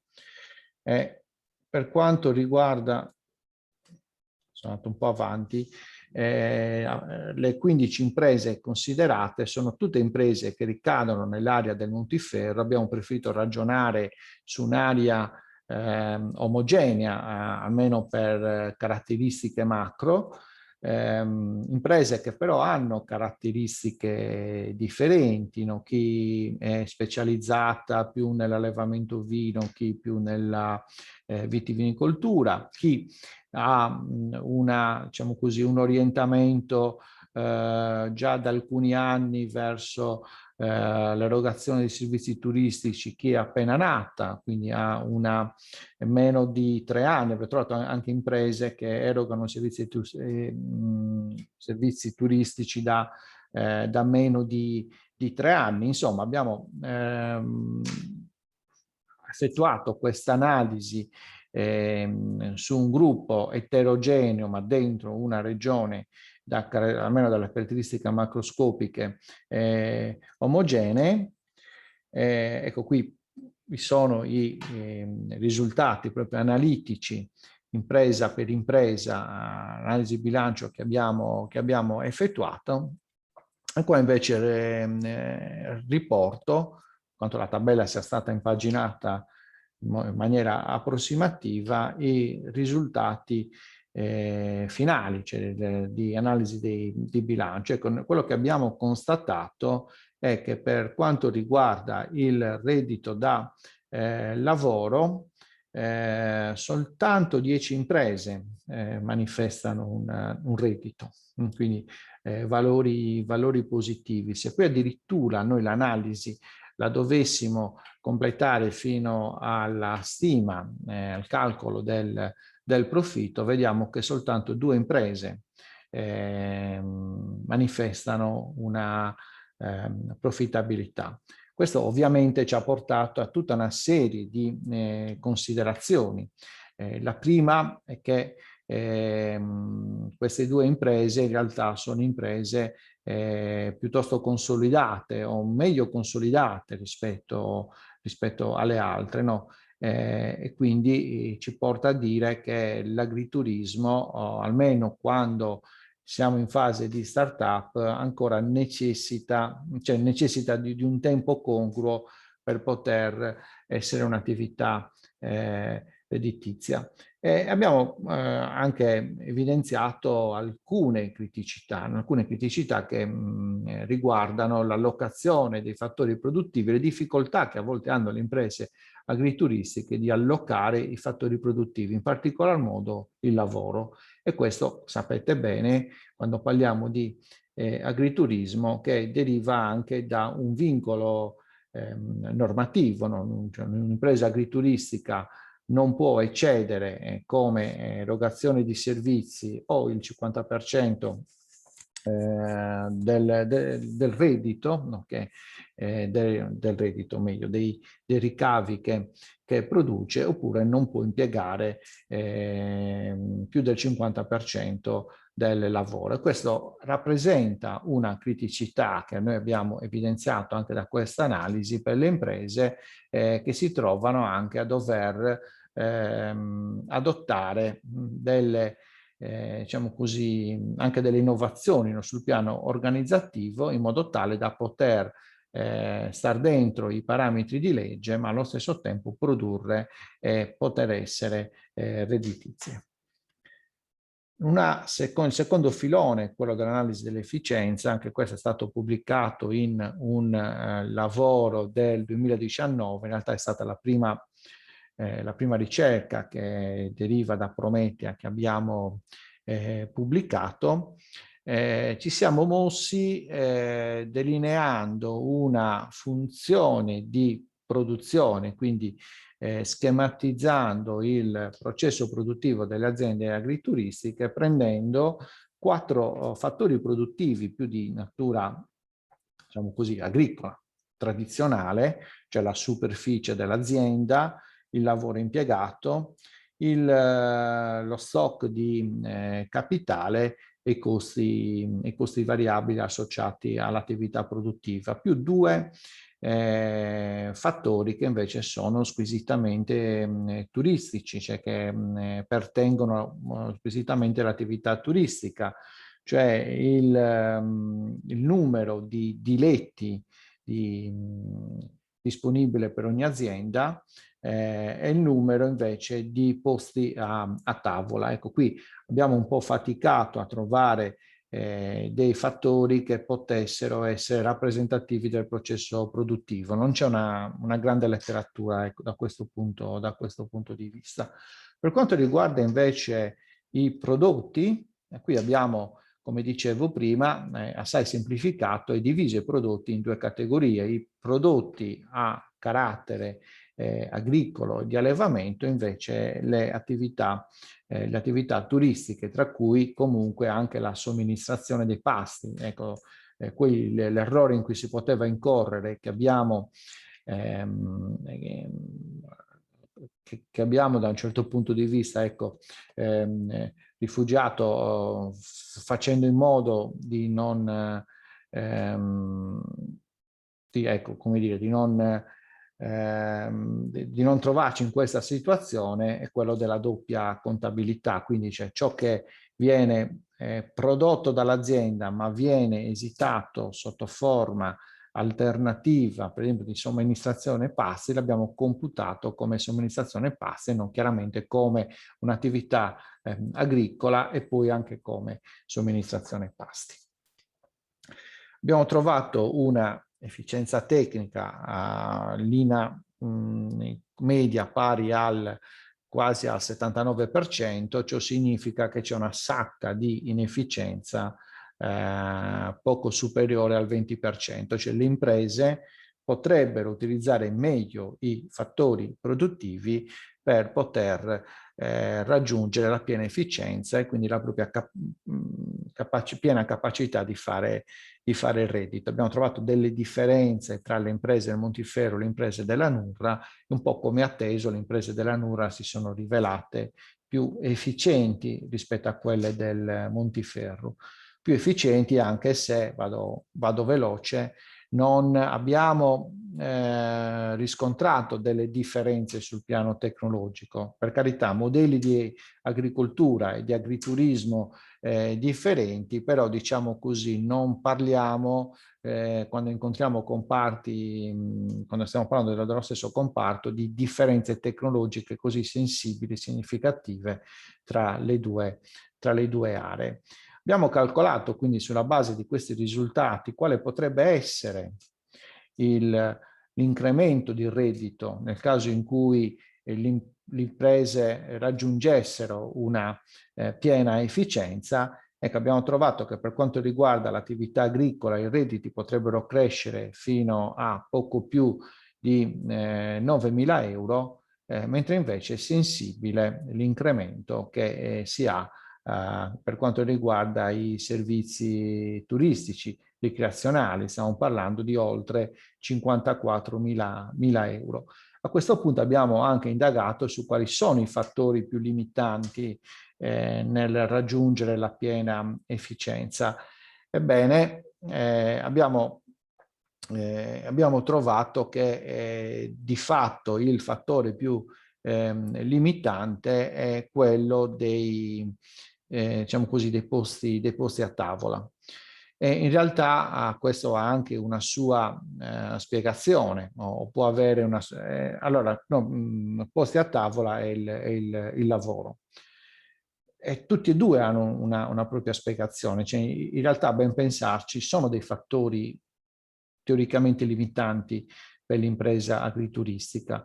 Il lavoro, perché come dicevo prima, si tratta anche di organizzarlo in modo tale da rispettare quel vincolo normativo e non sempre è cosa semplice e quindi può creare delle inefficienze. I posti a tavola, perché è chiaro che l'imprenditore fa un investimento dimensionando i posti a tavola sulla base delle esigenze, no, che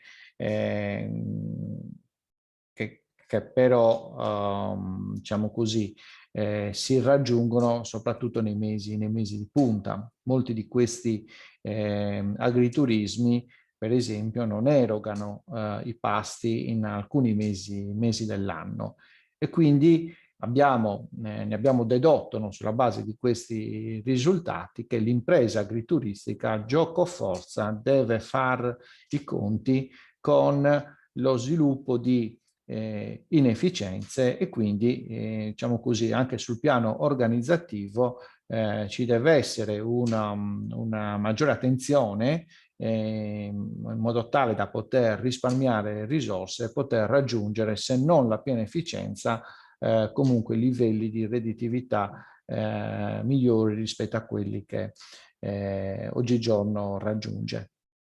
Per quanto riguarda invece la terza attività, la catena del valore, quindi l'individuazione di se e quanto un prodotto viene valorizzato attraverso l'esitazione nei canali agrituristici.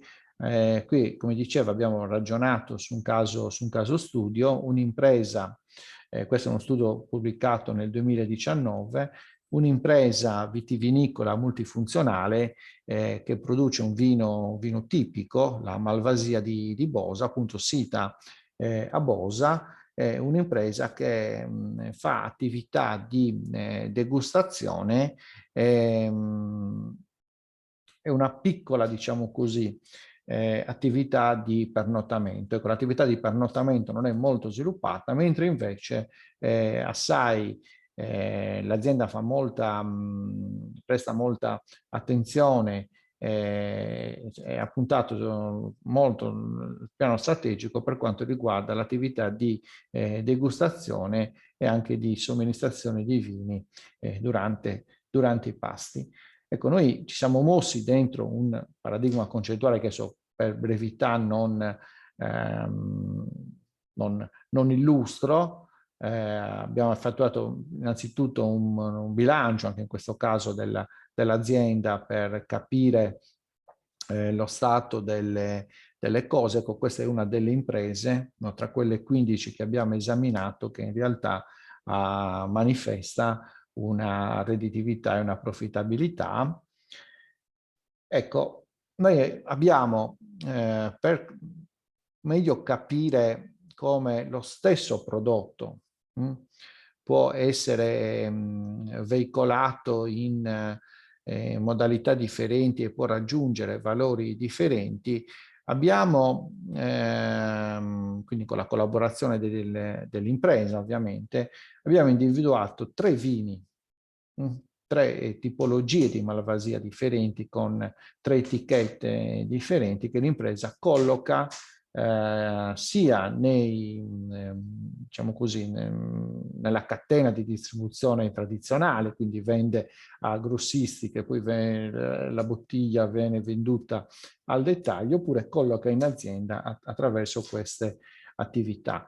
Ecco, per tutte le 3 queste tipologie di vino vediamo come il dettaglio ovviamente fa raggiungere alla singola bottiglia una maggiorazione di prezzo, ma come la vendita diretta in agriturismo e la somministrazione in agriturismo crea quel valore aggiunto che è sensibilmente superiore rispetto alla vendita in dettaglio. E qui, anche sulla base di alcune evidenze, no, abbiamo constatato come i consumatori siano disposti a pagare appunto questo premium price, perché oltre al vino in sé acquistano e consumano un'esperienza. In particolar modo loro sono molto affascinati, no, dalla storia di impresa che viene raccontata durante l'attività di degustazione e dal meraviglioso paesaggio che si staglia sul mare, che dall'impresa si staglia sul mare, del quale vi ho dato un piccolo spaccato, ecco, nella foto precedente. Quindi 3 vini molto diversi tra loro. Il terzo, vedete che comunque raggiunge un prezzo notevole, no? Stiamo parlando di un vino d'élite che al cancello franco aziendale viene venduto a quasi 30 euro la bottiglia, ma quando somministrato in azienda, diciamo così, la quantità presente nella bottiglia fa sì che il prezzo equivalente, no, corrisponda a 80 euro. No? Quindi noi abbiamo calcolato sulla base del singolo bicchiere, no, che viene somministrato qual è il prezzo finale della bottiglia, diciamo. Ecco, soltanto alcuni cenni, no? Proprio mi avvio alla conclusione di ciò che non solo l'Università di Sassari ha prodotto durante questo progetto, ma che si è realizzato. Si è cercato di dare impulso alla innovazione dentro l'impresa, cioè cercando di favorire l'imprenditorialità innovativa e supportare imprenditorialità, proprio con quell'accezione, dicevo prima, facendo in modo che si riconoscesse il carattere multifunzionale e si fosse in grado di poter promuovere la multifunzionalità. Sono stati fatti proprio dei corsi per manager che potessero promuovere questo tipo di dimensione. Non va oltre. Ecco, l'ultimo aspetto di cui voglio parlare è un'altra dimensione che è stata promossa, appunto quella della rete. Anche qui sono stati formati alcuni manager di rete con l'obiettivo di poter addivenire allo sviluppo di contratti di rete tra le varie realtà. In realtà, scusate il gioco di parole, obiettivo piuttosto ambizioso, no? Perché mettere assieme imprese di regioni diverse e di stati diversi, e quindi che sottostanno anche a normative diverse, non è cosa semplice, ma comunque il modello concettuale nel quale eventualmente promuovere una rete di imprese è stato definito durante il progetto. Vi ringrazio. Grazie professor Madau e grazie perché appunto a conclusione di questa giornata abbiamo un po' chiuso un po' il cerchio delle questioni. Cioè, abbiamo evidenziato con forza come conservare il paesaggio, tutelare il paesaggio dà dei benefici che sono benefici per la collettività da tramandare alle generazioni future, però ci sono anche dei benefici su alcuni attori economici e su chi fruisce in qualche modo di questo patrimonio. E soprattutto penso che con grande efficacia sia stato messo in evidenza come c'è da una parte una disponibilità a pagare da parte dei turisti, escursionisti, come li vogliamo chiamare, per un prodotto che incorpora in qualche modo il valore del paesaggio, un servizio che direttamente si immerge nel paesaggio, e dall'altra parte abbiamo evidenziato anche tutta una serie di questioni che sono anche questioni, come giustamente evidenziava il professor Malau, di efficienza, no? Nel bilancio appunto dell'azienda agricola, ma anche, penso l'abbia sottolineato molto spesso, un'esigenza di fare rete, perché il paesaggio di per sé è un insieme, quindi un'iniziativa da sola è un'iniziativa che effettivamente produce un beneficio anche piccolo per l'azienda probabilmente che lo sta programmando, potrebbe essere molto più ampio se un insieme di operatori si ritrovano in un'unica strategia, in un unico progetto. Quindi il tema appunto dei contratti che veniva fuori appunto nelle ultimissime note, mi sembra estremamente importante da portare avanti. L'abbiamo visto anche a livello urbano, come il progetto sugli spazi pubblici richiede una cooperazione tra diversi attori, e questo è ancora più importante probabilmente per quel che riguarda il paesaggio agrario. Chiedo ai corsisti se ci sono domande.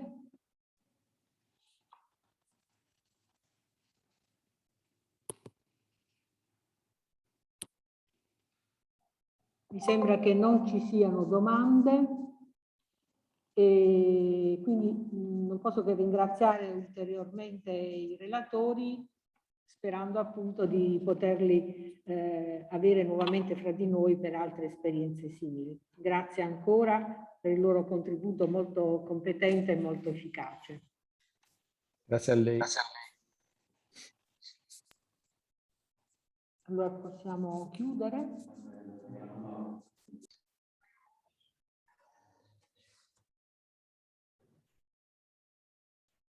Allora, possiamo chiudere qui la mattinata con gli interventi dei relatori e ci vediamo come al solito alle 14 per riprendere le esercitazioni, con le esercitazioni, e mi raccomando usate il link del pomeriggio per accedere.